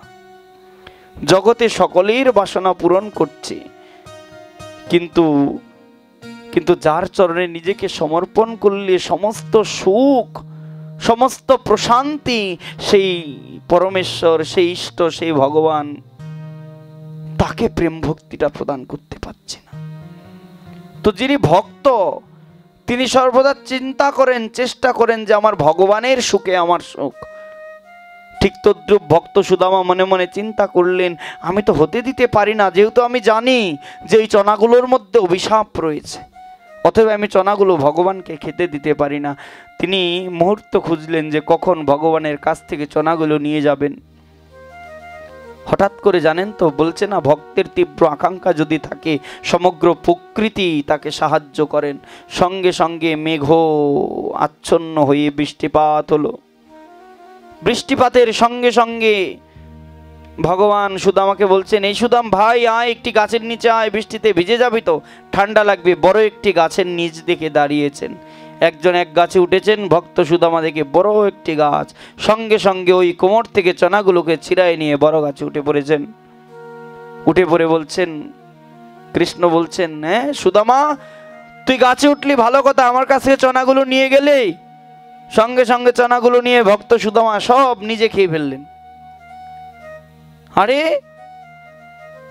আমার জন্য তো রাখবি কিছু নাকি? গুরুমা দুজনকে দিতে বলেছেন, দুজনকে গ্রহণ করতে বললেন, তুই একা খেয়ে ফেললি সব, এটা কোনো কাজ করলি ভাই? সেদিন মনে মনে হয়তো কৃষ্ণ চিন্তা করেছেন, কিন্তু আমার বন্ধু আমার চনাগুলো খেয়ে ফেললো। কিন্তু আসলে ভক্তের মনে আছে জানা, সেদিন ভগবান চিন্তা করলেও ভক্ত যিনি তিনি তো ভগবানের সুখকে উপলব্ধি করেন। দেখুন আমরা সংসার গঠন করি, মহাজন বলছেন যেই সংসারে কৃষ্ণ ভক্তি নাই, যেই সংসার কৃষ্ণ ভক্তি শূন্য, ওই সংসার হচ্ছে বরাহের সংসার। শুধুমাত্র পুত্র পরিজন প্রতিপালন, আত্মীয় পরিবার পরিজন স্বজন, সার সব অসার সংসেজে আছে। কিন্তু যদি এই সংসারের মধ্যে থেকে কেউ সারকে বুঝতে পারে, তবে তার পরিপূর্ণ সংসার কৃষ্ণ ভক্তির সংসার হবে। কৃষ্ণের সংসার করো ছানি অনাচার, জীবে দয়া কৃষ্ণ নাম সর্বধর্মসার। আমাদেরকে কৃষ্ণের সংসার করতে বলেছেন, কৃষ্ণ ভক্তির সংসার করতে বলেছেন। আমরা চাইলে প্রতিটি সংসারকে আমরা কৃষ্ণ ভক্তির সংসার করতে পারি। চাইলে প্রতিটি সংসারকে আমরা বৈকুণ্ঠ, আমরা বৃন্দাবনে পরিণত করতে পারি, কিন্তু আমরা করি না। দিনে দিনে আমরা ভগবত ভক্তি থেকে দূরে সরে যাচ্ছি, ভগবানের পথ থেকে দূরে সরে যাচ্ছি। ছোট্ট একটি কথা আছে, বলছে যদি কেউ নিজেদের ঘরকে যদি বৈকুণ্ঠে পরিণত করতে চায়, বলছে 5টি জিনিস যদি কারো ঘরে থাকে সে তার ঘরকে বৈকুণ্ঠে পরিণত করতে পারে। বলছে কি কি? মহারাজ বললেন যে কারো ঘরে যদি বিষ্ণু শালগ্রাম শিলা থাকে অথবা ভগবত বিগ্রহ নিত্য অর্চিত হয় এবং বৈষ্ণব শ্রেষ্ঠ বৈষ্ণব নাম যথাশম্ভু, কারো গৃহে যদি বৈষ্ণব শ্রেষ্ঠ দেবাদিদেব মহাদেব সদাশিবের যদি নিত্য অর্চন হয়, কারো ঘরে যদি সাক্ষাৎ বিষ্ণু মাহাত্ম্য বহনকারী দক্ষিণাবর্ত শঙ্খ যদি অবস্থান করেন, কারো অর্চন মন্দিরে কারো বিগ্রহ মন্দিরে যদি গরুর ঘণ্টা থাকে এবং গৃহের আঙিনায় যদি একখানা তুলসী বৃক্ষ বা তুলসী মঞ্চ যদি থাকে এবং প্রতিদিন সকাল সন্ধ্যায় যদি তুলসী মঞ্চে যদি প্রদীপ দেখানো হয়, বলছে এই 5টি জিনিস যদি প্রতিদিন কারো গৃহে থাকে, অর্চিত হয়, বলছে তার গৃহ সাক্ষাৎ বৈকুণ্ঠে পরিণত হয়। আর এই 5টি জিনিস যেই স্থানে থাকে, ওই স্থানকে যদি কেউ 4 বার পরিক্রমা করে তাহলে তার বৈকুণ্ঠ পরিক্রমার ফল লাভ হয়। এই কারণে মহারাজ যার যার সংসারকে বৈকুণ্ঠ করুন, যার সংসারকে বৃন্দাবন করুন। বৃন্দাবন খোঁজার জন্য যেতে হবে না, আপনি বৃন্দাবন নিজের মধ্যে তৈরি করুন। অনেক জায়গায় আমরা ভোগ মহোৎসবে যাই, মন্দিরের দরজা দিয়ে এসে সবাই পাত্র নিয়ে অপেক্ষা করে, গোসাই সাধু ভাই, সাধু মহারাজ, একটু প্রসাদ দিন, একটু প্রসাদ দিন, একটু প্রসাদ দিন। কেউ বলছে বাবার জন্য, কেউ বলছে মার জন্য, কেউ বলছে সন্তানের জন্য। সঙ্গে সঙ্গে বলি ঠিক আছে, প্রসাদের মাত্র রয়েছে, প্রসাদ দিলাম, কিন্তু চাইলে তো প্রতিদিন নিজের সংসারে মহাপ্রভুকে দিয়ে প্রসাদ তৈরি করে প্রতিদিন পেতে পারেন। নিজের ঘরকে বৃন্দাবন করুন না।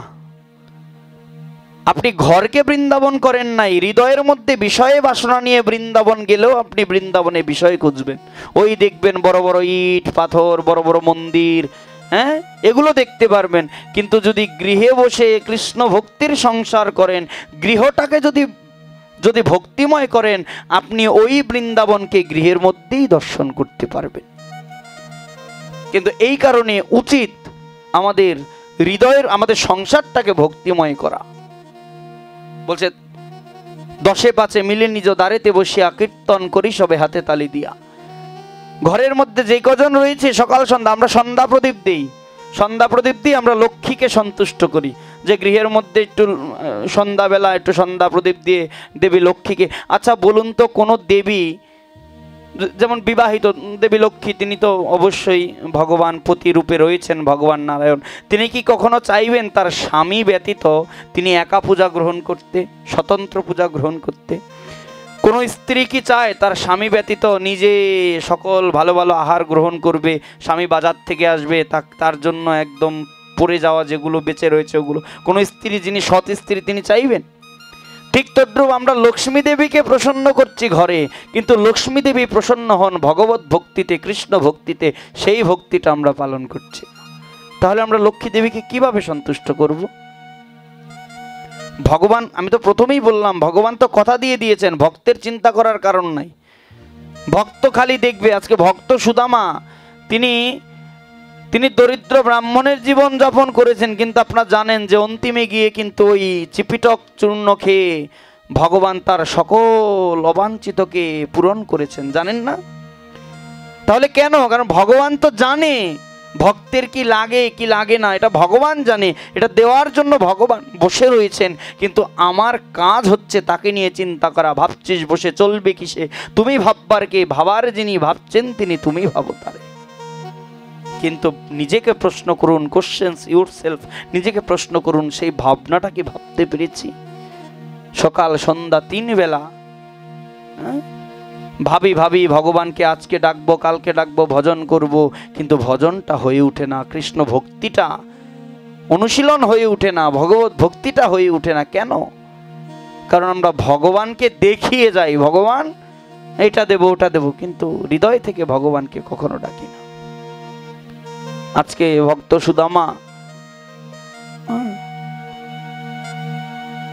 গুরুকুলে পড়া শেষ, ভগবান দ্বারকার রাজা হয়েছেন, কিন্তু ভক্ত একটা জিনিস কি জানেন? ভাগবতমে এ ভক্ত সুদামার কোনো নাম উল্লেখ করেনি। ভাগবতমে দরিদ্র ব্রাহ্মণ রূপে উপস্থাপনা করলেন সুদামাকে। এর পিছনে রহস্য দিয়েছেন মহাজনরা। ভাগবতমে ভক্ত সুদামার নামকে সরাসরি উল্লেখ না করে শুধুমাত্র দরিদ্র ব্রাহ্মণ কেন দিলেন জানেন? কারণ ভক্ত সুদামাই একজন সখা, যিনি ভগবানের পরম বান্ধব, অর্থাৎ ভগবানের প্রতিটি সখার মধ্যেই গুণ রয়েছে, কিন্তু ভক্ত সুদামা ভগবানের হৃদয়ের সখা ছিলেন, খুব কাছের সখা ছিলেন। আর শাস্ত্র বলছে যে আমাদের কিছু কিছু নাম রয়েছে, যেই নামগুলো সরাসরি মুখে উচ্চারণ করতে হয় না। তার মধ্যে একজন হচ্ছে যিনি সুহৃদ, মানে যার অবস্থান সর্বদা হৃদয়ে থাকে, তাকে সর্বদা গোপনে রাখলে ভালোবাসাটা বৃদ্ধি পায়, এই কারণে গোপনে রাখতে হয়। ভাগবতমে রাধারানীর নামকে উল্লেখ করেননি, সরাসরি প্রত্যক্ষ রূপে উল্লেখ করেনি। রাধসা বা আরাধিত, অনয়া আরাধিত, এই আরাধিত শব্দে রাধিকাকে উল্লেখ করেছেন।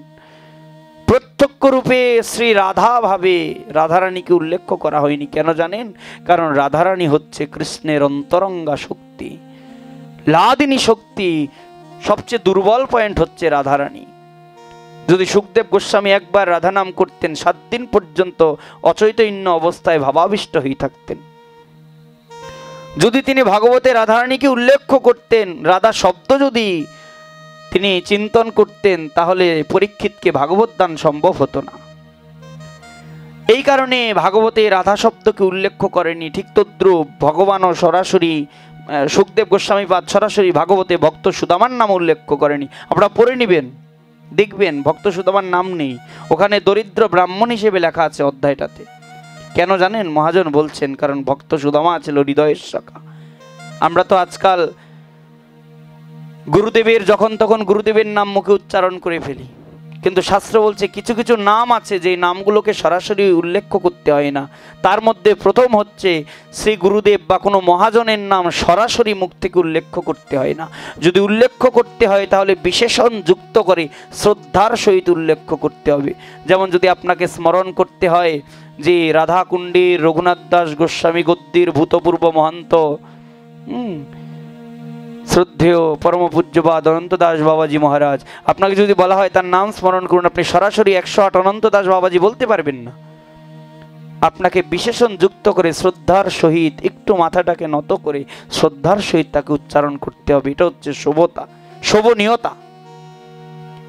ঠিক তদ্রূপ আপন গুরুদেবের নামও সরাসরি আপনি উচ্চারণ করতে পারবেন না, শ্রদ্ধার সহিত বিশেষণ যুক্ত করে প্রশংসাসূচক বাক্য যুক্ত করে আপনাকে গুরুদেবের নাম করতে হবে।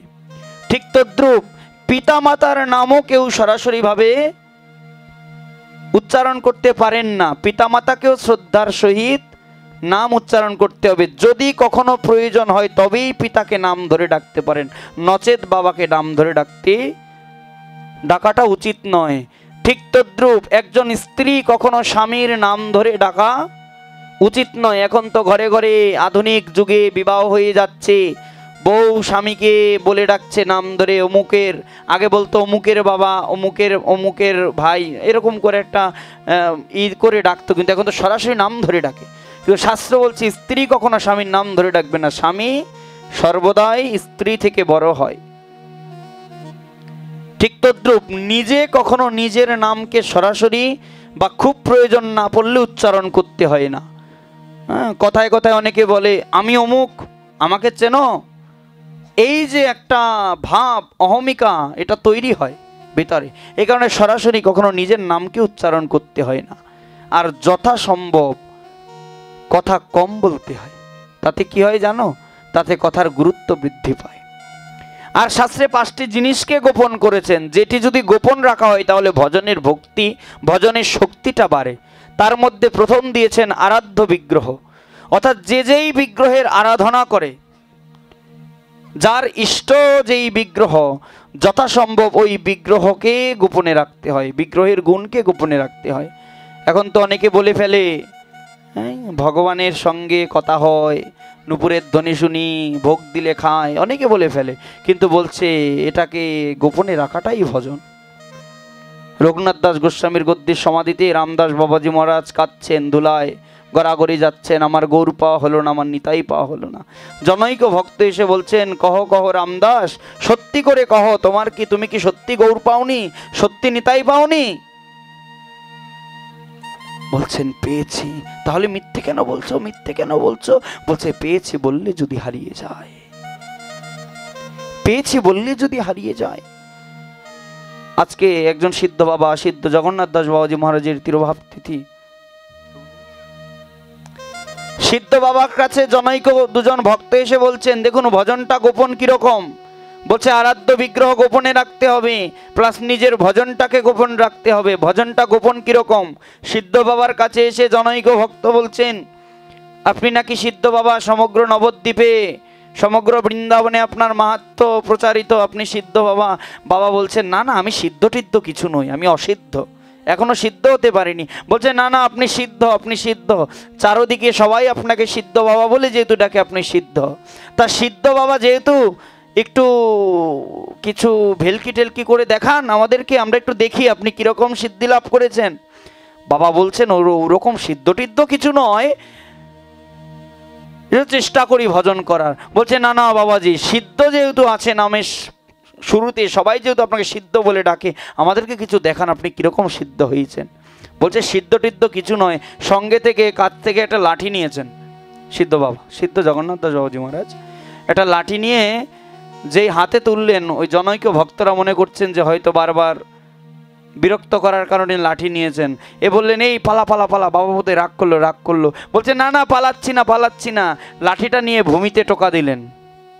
ভূমিতে টোকা দিয়ে বলছেন ওই রঘুনাথ দাস গোস্বামীর সমাধিতে, রূপ গোস্বামীর সমাধির কাছে ওই তুলসী গাছটা ছাগলে খাচ্ছে, আমি ছাগল তাড়াচ্ছি। সঙ্গে সঙ্গে চিঠি পাঠিয়ে দিলেন, একদম দিনের চিঠি পাঠিয়ে দিলেন যে দেখো তো বৃন্দাবনে কি হয়েছে। নবদ্বীপে বসে তিনি লাঠি দিয়ে ভূমিতে মারছেন আর বলছেন আমি ওই সমাধির তুলসী গাছটা ছাগলে খাচ্ছে, আমি ছাগল তাড়াচ্ছি। সঙ্গে সঙ্গে চিঠি এলো, হ্যাঁ আজকে গোস্বামীপাদের সমাধির তুলসী গাছটা কিছু ছাগলে এসে মুড়িয়ে দিয়েছে। সঙ্গে সঙ্গে চরণে পড়ে বলেছেন সিদ্ধ বাবা, আর বললেন আমি সিদ্ধ টিদ্ধ নই। প্রকাশ করলেন না, ভজনটাকে গোপনে রাখতে হবে। গাছে আম ধরেছে, যতদিন পাতার আড়ালে থাকবে ততদিন আমটা সুরক্ষিত। যেদিন পাতা উন্মোচন হয়ে গাছের আমের লাল আভাটা সবাই দেখতে পাবে, বাচ্চাদের চোখে যাবে, তখনই কিন্তু গাছে ডিল পড়বে। এই কারণে মহারাজ ভজন যদি করতে হয় গোপনে করতে হবে। গোপনে করো গোপিকার রস আস্বাদন। ভজনটা গোপনে করতে হবে, ভজনটা প্রকাশ্য নয়। আমরা জিজ্ঞাসা করি কি খবর ভাই, কত মালা করেছো? হ্যাঁ এত মালা, ঠাস করে বলে ফেলি এত মালা করেছি, কিন্তু বলছে না গোপনে রাখতে হবে। তোমার ভজনটা তোমার কাছে গোপন। ঠিক তদ্রূপ গুরুদেব যে বীজ মন্ত্র দেয়, এই বীজ মন্ত্রটাকেও গোপনে রাখতে হয়। এই বীজ মন্ত্রটাকেও কখনো সপ্রকাশ্য বা স্বরে উচ্চারণ করতে হয় না। তদ্রূপ শ্রী গুরুদেবকেও গোপনে রাখতে হয়। অনেকে তো আজকাল গুরুর দ্বারা নিজের পরিচয় তৈরি করে। হ্যাঁ ঠিক আছে, অবশ্যই গুরুদেবের কৃপা রয়েছে, গুরুদেবের কৃপা না থাকলে কখনো গুরু কৃপা বর্ষিত না হলে কেউ কখনো ভগবত ভক্তিতে অগ্রসর হতে পারে না। কিন্তু মনে করে আমি প্রচার করব, পেছনে ব্যানারে যদি বড় করে গুরুদেবের ছবি ছাপানো না হয়, যদি না পরিচয় দেওয়া হয় আমি অমুক গুরুদেবের শিষ্য, তাহলে হয়তো প্রচারটা ঠুনকো।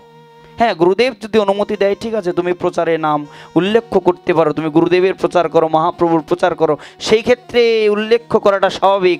কিন্তু অনেকে তো আজকাল গেঞ্জির মধ্যে গুরুদেবের ছবি চাপিয়ে দিচ্ছে, গেঞ্জির মধ্যে গুরুদেবের ছবি চাপিয়ে দিচ্ছে, জপের থলির মধ্যে গুরুদেবের ছবি চাপিয়ে দিচ্ছে। কিন্তু শাস্ত্র বলছে গুরুদেবকে তো গোপনে রাখতে হয়।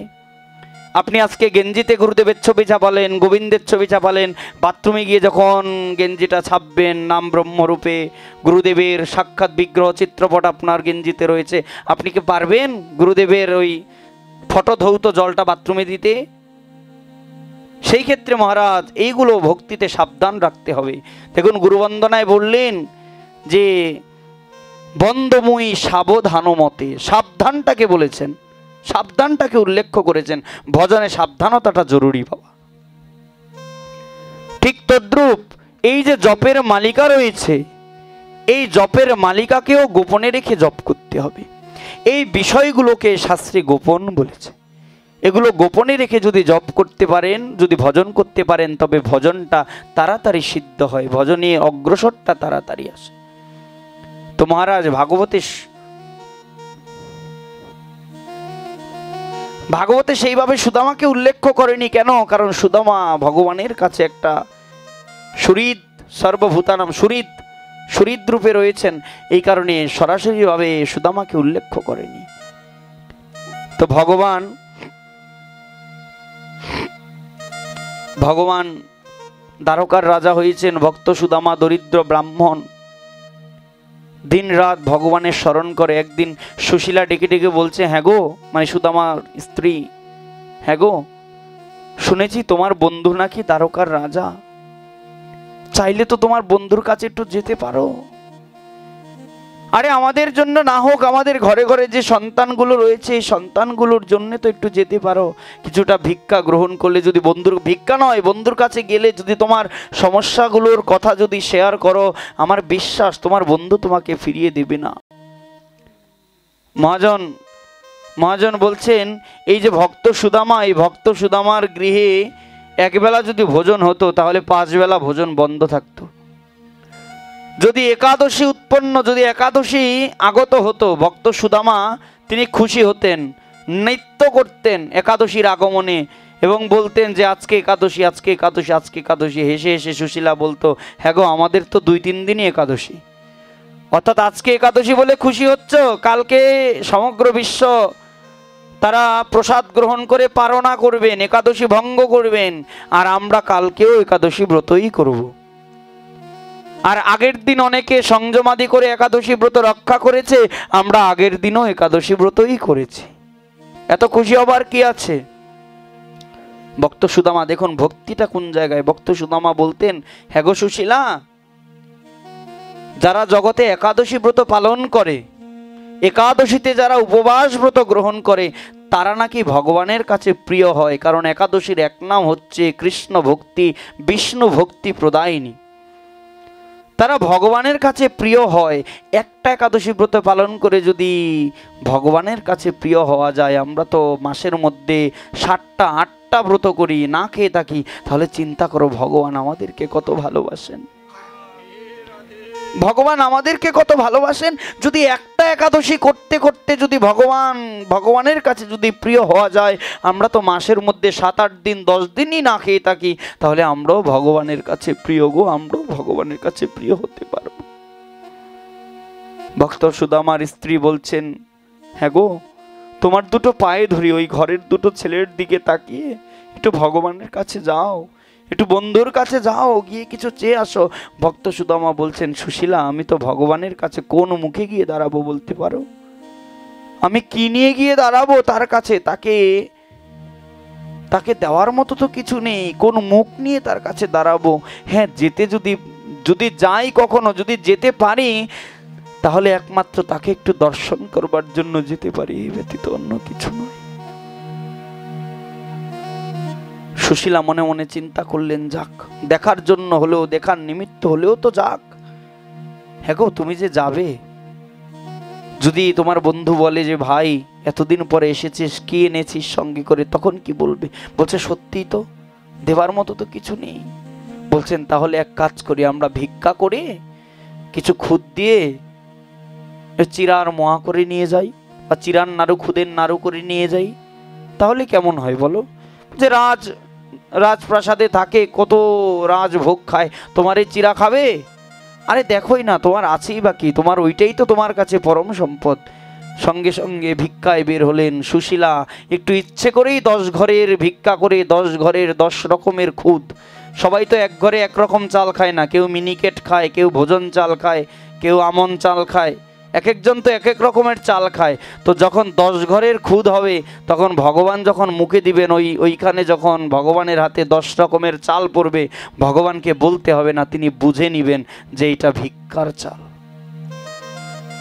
ইচ্ছে করে 10 ঘর থেকে ভিক্ষা করে সুশীলা চিপিটক, ভাগবতে উল্লেখ আছে, চিপিটক মানে চিরা, চিপিটক করে দিয়েছেন, পুটলির মধ্যে বেঁধে দিয়েছেন, সুদামাকে পাঠিয়েছেন। কাঁধে ভিক্ষার ঝুলি নিয়ে কৃষ্ণ নাম করতে করতে করতে করতে ভক্ত সুদামা চললেন,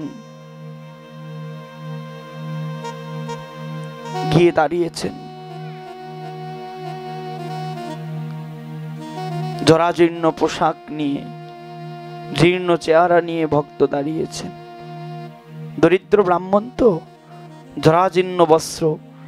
প্রহরীরা দেখে বললেন, প্রণাম করলেন, বললেন, হ্যাঁ গো ভাই, এটা কি দ্বারকা? এখানে কি আমার কৃষ্ণ থাকে, আমার প্রভু থাকে? বলছেন, হ্যাঁ এটা দ্বারকা। আপনার প্রভুকে? বলছে, আমার বন্ধু, আমার প্রভু, আমার বন্ধু কৃষ্ণ। বলছে, হ্যাঁ আমাদের মহারাজের নাম কৃষ্ণ, কিন্তু সে আপনার বন্ধু? বলছে, হ্যাঁ গো ভাই, আমার ছোটবেলার বন্ধু। বলতে পারো কোথায় গেলে তাকে পাবো? বলছেন, এখন তো মধ্যাহ্ন, হয়তো ভগবান ভোজন গ্রহণ করছেন, আপনি কি এই মুহূর্তে যাবেন তার কাছে? অনেকে ব্যাখ্যা করে মহারাজ পাঠে বসে, যে ভক্ত সুদামা যখন গিয়েছিল, তখন নাকি প্রহরীরা ভক্তকে মেরেছিল, সুদামাকে নাকি লাঠি দিয়ে মেরেছিল, প্রহরীরা প্রহার করেছিল, অনেকে বলে, কিন্তু ভাগবতে উল্লেখ নাই। আরে ভাই, তারা ভগবানের প্রহরী, আমার আপনার মতো গেটের দারোয়ান নয়, অন্যের গেটের, অন্যের ঘরের দারোয়ান নয়, আমাদের জাগতিকদের মতো নয়।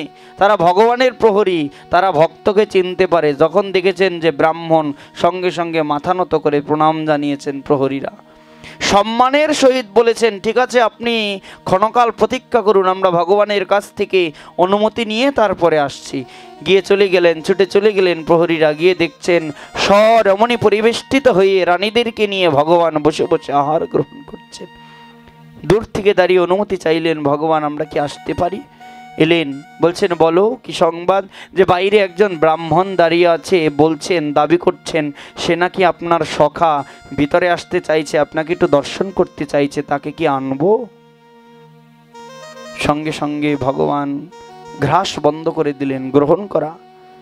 বললেন আমার সখা দরিদ্র ব্রাহ্মণ বাইরে দাঁড়িয়ে আছেন, কে সে, কি নাম তার?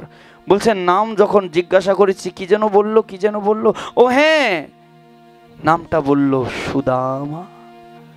যেই বলেছেন সুদামা, সঙ্গে সঙ্গে ভগবানের হাত থেকে ভোজন পড়ে গেলেন। প্রহরী কি বলেছ, কে এসেছে? আমার সুদামা, আমার সখা সুদামা, আমার বাল্যকালের ভক্ত বন্ধু সেই সুদামা, আমার বৃন্দাবনের সুদামা। তুমি এখনো তাকে ভিতরে আনোনি? আজকে যদি অন্য কোনো রাজ্যের রাজা আসতো তাহলে তো পালকিতে করে ঘরে ঢুকে আনতে। কোথায় আছে সে? বলছে বাইরে দাঁড়িয়ে আছে। বলছে তার আসার প্রয়োজন নেই, আমি তার কাছে যাব। দেখুন ভক্তের ভক্তি যখন তীব্র হয়ে যায়, ভক্তকে ভগবানের কাছে যাওয়া লাগে না, ভগবান ছুটে চলে আসে ভক্তের কাছে।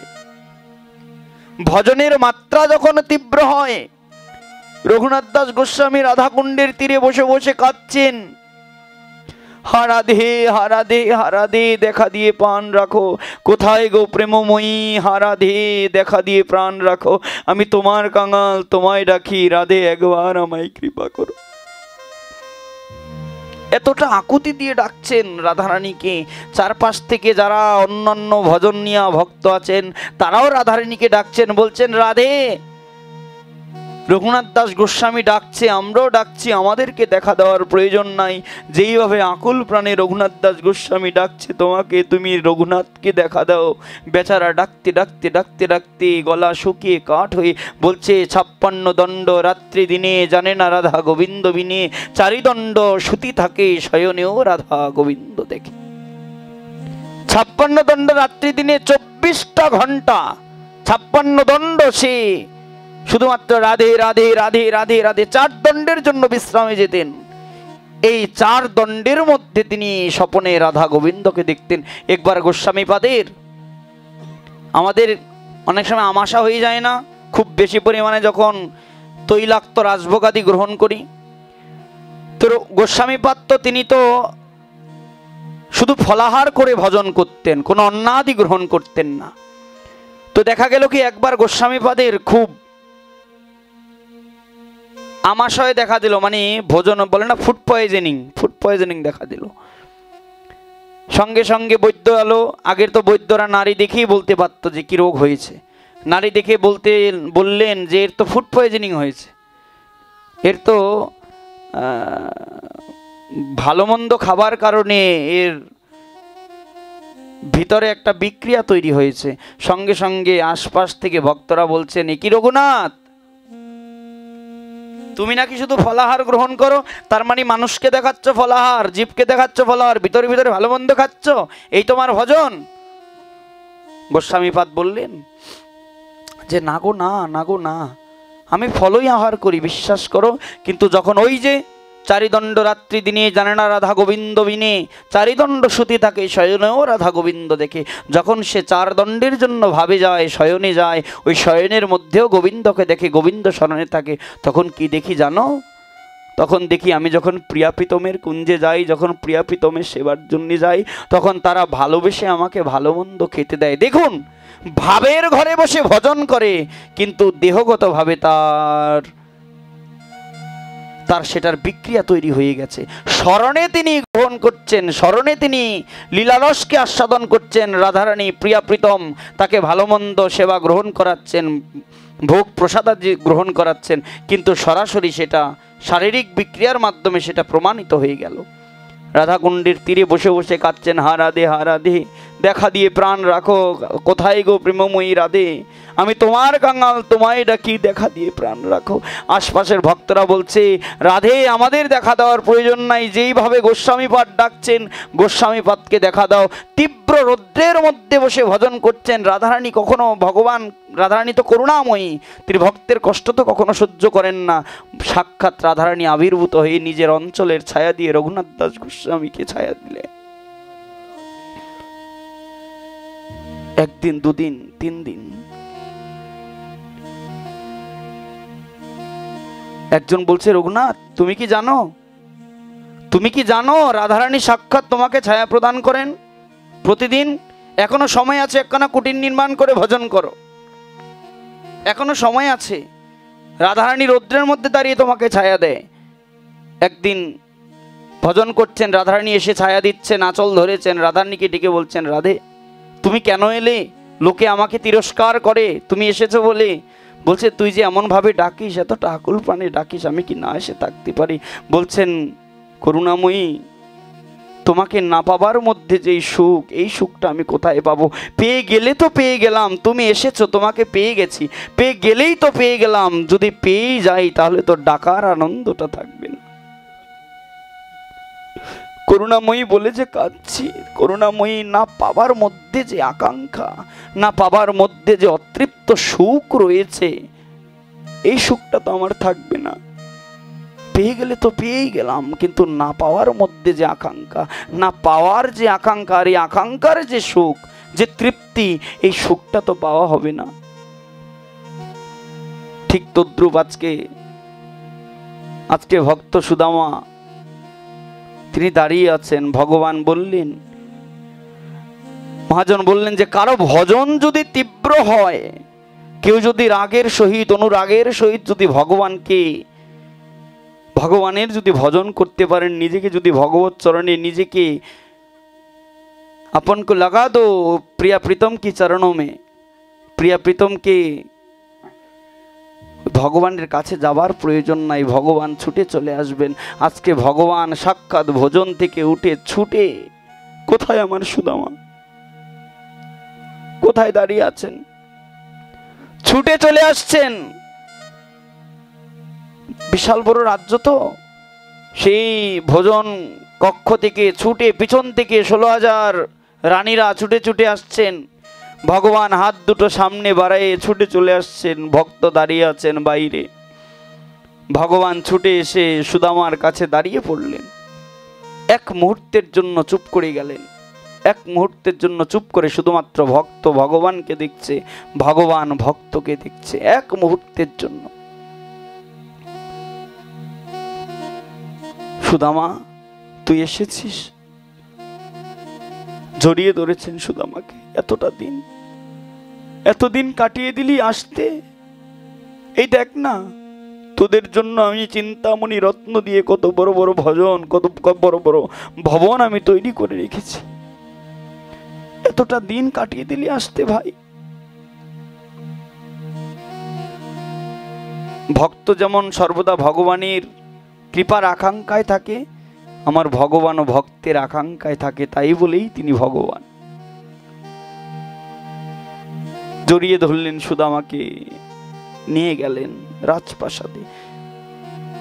এখানে তো সমাপ্তি নয়, আপনারা জানেন এগুলো পুরনো কথা, কিন্তু আজকে ভগবান ভক্তকে নিজের সিংহাসনে বসায়, নিজের হাতে সুগন্ধিত জল দিয়ে রত্ন ভিঙ্গারে তার চরণকে রেখে ভগবান নিজে হাতে আজকে ভক্তের চরণ ধুইয়ে দিচ্ছে। ভক্ত বলছেন কানাই, সুদামা বলছেন কানাই তুই রাজা, তুই রাজা, এ কি করছিস, তুই রাজা। বলছেন রে, আমি হয়তো 10-এর রাজা, আমি হয়তো দেশের রাজা, কিন্তু তুই কি জানিস না ভক্ত আমার হৃদয়ের রাজা। আমার ভক্তের হৃদয়ে সদা গোবিন্দ বিশ্রাম, গোবিন্দ কহে ন মম ভক্ত মোর প্রাণ। ভক্তের হৃদয়ে সর্বদা গোবিন্দের বিশ্রাম হয়, আর গোবিন্দের হৃদয়ে ভক্তের বিশ্রাম। গোবিন্দ কহেন ভক্ত আমার হচ্ছেন প্রাণ, ভক্ত আমার মাতা পিতা, ভক্ত আমার গুরু, এই ভক্তের লাগি আমি বাঞ্ছা কল্পতরু। ভক্তই আমার মাতা, ভক্তই আমার পিতা, আর এই ভক্তের জন্যই আমি বাঞ্ছা কল্পতরু। ভগবান ভগবত স্বরূপ তো ভক্তের জন্যই, ভক্তের ভক্তির জন্যই আজকে নিজে হাতে ভগবান ভক্ত সুদামার চরণ ধুইয়ে দিচ্ছেন সুগন্ধিত জল দিয়ে। চরণ ধুইয়ে সুগন্ধি সুন্দর বস্ত্র রুমাল দিয়ে সুদামার চরণ মুছিয়ে দিলেন। সবাই বড় রানীরা তো সব তাকিয়ে আছে হাঁ করে, এ কি করছে, এ কে, কি করছে? কিন্তু আসলে তারা তো জানে না যে আজকে সাক্ষাৎ কৃষ্ণ সুদামা এসেছেন, ভগবত ভক্ত এসেছেন আজকে ভগবানের কাছে। বলছে না, যে করে আমার আশ তার হই দাসের, যে করে আমার আশ তার করি সর্বনাশ, তবুও ছাড়ে না আমার পাশ, তখন আমি তার হই দাসের দাস। ভগবানও কখনো কখনো ভক্তের দাসত্ব স্বীকার করে। কখন? যখন ভক্তির স্তরটা, ভগবান বললেন না আমার হতে আমার ভক্ত বড়। সুন্দর করে দুজন ভোজন করলেন, বিশ্রামে বসেছেন। না, আজকে আর বিশ্রাম নাই, সখা যেহেতু এসেছেন একটু কথা বলবো, কতদিনের গল্প বাকি। দুজন বসেছেন, বসে বলছেন, হ্যাঁ রে, বৌদিরা সব ভালো আছে, এত বড় রাজ্যের রাজা তুই। বলছে, এই ভাই তুই আমার কথা ছাড়, তুই কি বিয়ে করেছিস? বলছে, হ্যাঁ আছে। বলছে, বিয়ে করেছিস, আমাকে বললি না? বলছেন, কৃষ্ণ তুমি তো দেশের রাজা, তুমি তো দ্বারকার রাজা, আমি দরিদ্র ব্রাহ্মণ, চিন্তা করেছি যদি বিয়েতে নিমন্ত্রণ করি, কোথায় রাখবো, কোথায় খেতে দিব, কোথায় বসতে দিব, আমার তো সামর্থ্য নাই। ভগবান বললেন, সুদামা তুই কি ভুলে গেছিস, তুই কি ভুলে গেছিস গুহক চণ্ডালের কথা?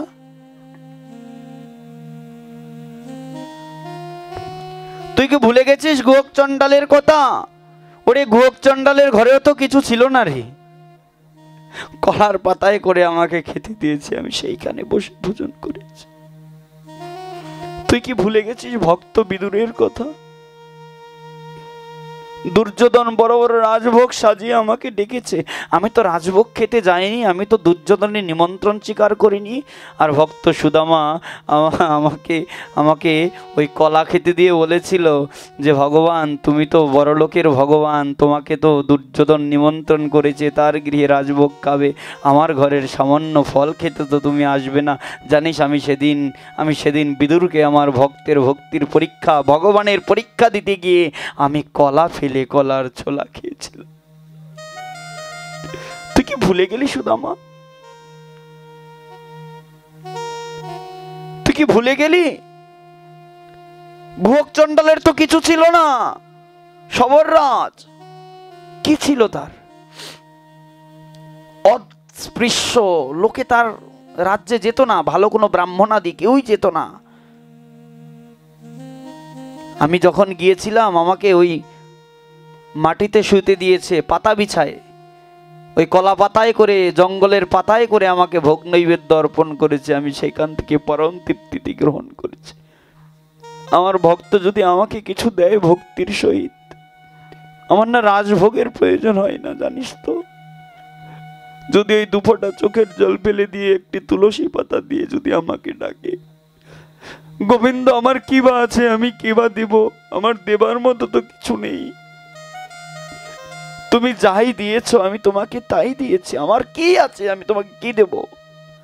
দেওয়ার তো কিছু নাই গোবিন্দ, তুমি যা দিয়েছো সেই তোমার দেওয়া বস্তুতে আমি তোমাকে দিলাম, গোবিন্দ তুমি গ্রহণ করো।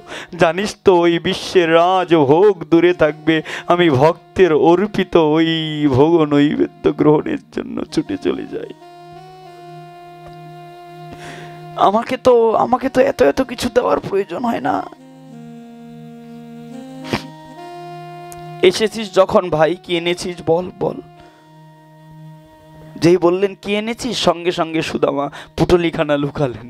না ভাই কিছু না কিছু না। আরে এসেছিস যেহেতু, বৌদি হয়তো কিছু না কিছু পাঠিয়েছে, দেখি না কি এনেছিস। পুটলিটা ধরে টান দিলেন, পুটলির মধ্যে ভিতরে গিট দেওয়া। আচ্ছা বাবা, যদি একটি গিটের দুই প্রান্ত থেকে দুজন টানাটানি করে, বলেন তো গিটখানা শক্ত হয় নাকি নরম হয়? শক্ত হয়ে যায়। আজকে ভক্ত একদিকে টানছে, ভগবান একদিকে টানছে, গিটকারা কিন্তু শক্ত হয়ে যাচ্ছে। মহাজন বলছেন যদি ভক্তের ভক্তি দৃঢ় হয় আর ভক্ত ভগবানের সম্বন্ধে যদি ভক্তিরূপ গিটখানা পড়ে যায়, আর ভগবান যদি ওই ভক্তির গিট ধরে একবার টান বাজায়, ভক্ত যদি ভগবানের প্রেমের ডোরে যদি একবার টান বাজায়, বলছে ভক্ত ভগবানের টানা টানিতে ওই ভজনের ওই ভক্তির গিটখানা, ভক্ত ভগবানের সম্বন্ধখানা আরো পাকাপোক্ত হয়ে যায়। আর ওই গিটের মধ্যে যদি প্রেমাশ্রু বর্ষণ হয়, তাহলে তো ওই ভক্তিখানা আরো আরো অশ্রুসিক্ত। ভগবান তো বললেন না, তুলসী দল মাত্রেন জলস্য চুলকীন বা বিক্রিণীতে, আমি বিক্রি হয়ে যাই যদি কেউ আমাকে এক বিন্দু তুলসী, এক বিন্দু অশ্রু জল আর একটা তুলসী দিয়ে আমাকে ডাকে, গোবিন্দ আমি তোমার, আমি তার কাছে বিক্রি হয়ে যাই। সুদামা, আমি তার কাছে বিক্রি হয়ে যাই, আমি নিজেকে বিক্রি করে দেই। আজকে টানাটানি করছেন ভগবান আর ভক্ত সুদামা, আর দুই ফোঁটা ওই যে দিবেন না। এত বড় রাজ্যের রাজা আমার বন্ধু, এত এত রানীরা না জানি কত যতন করে কত কিছু গ্রহণ করায়, আর আমার সামান্য ভিক্ষার খুদের চিপিটক খাবে, এটা হতে পারে? ওইটা ভাবছে, আর ভক্ত সুদামার নয়ন থেকে বাড়ি বর্ষণ হচ্ছে, দুই বিন্দু চোখের জল গিয়ে গিটের মধ্যে পড়ল, চিরা নরম হয়ে ভিজে ভূমিতে পড়ল। ভগবান একটা চিরা উঠায়, এক দানা উঠায় জিহ্বায় দিলেন, অগ্রে দিলেন সমগ্র জগতের পরিতৃপ্তি, মন্ডা মিঠাই রাজভোগে যেই সুখ নাই, ভগবান বললেন এই ভক্তের চোখের জলে ভেজানো চিরায় সেই সুখ। সমগ্র রাজভোগের যে আস্বাদন, সে আস্বাদন দূরে থাক, আমার ভক্তের চোখের জলে ভিজানো চিরা সমগ্র ব্রহ্মাণ্ডের সুখকে অতিক্রম করে যায়। কিছু তো বলার প্রয়োজন হয়নি, ওই এক দানা চিরা মুখে দিয়েই ভগবান সুদামার সকল দুঃখকে দূর করে দিয়েছে। আমরা সারাটা জীবন শুধুমাত্র শোকে কাটিয়ে যাই।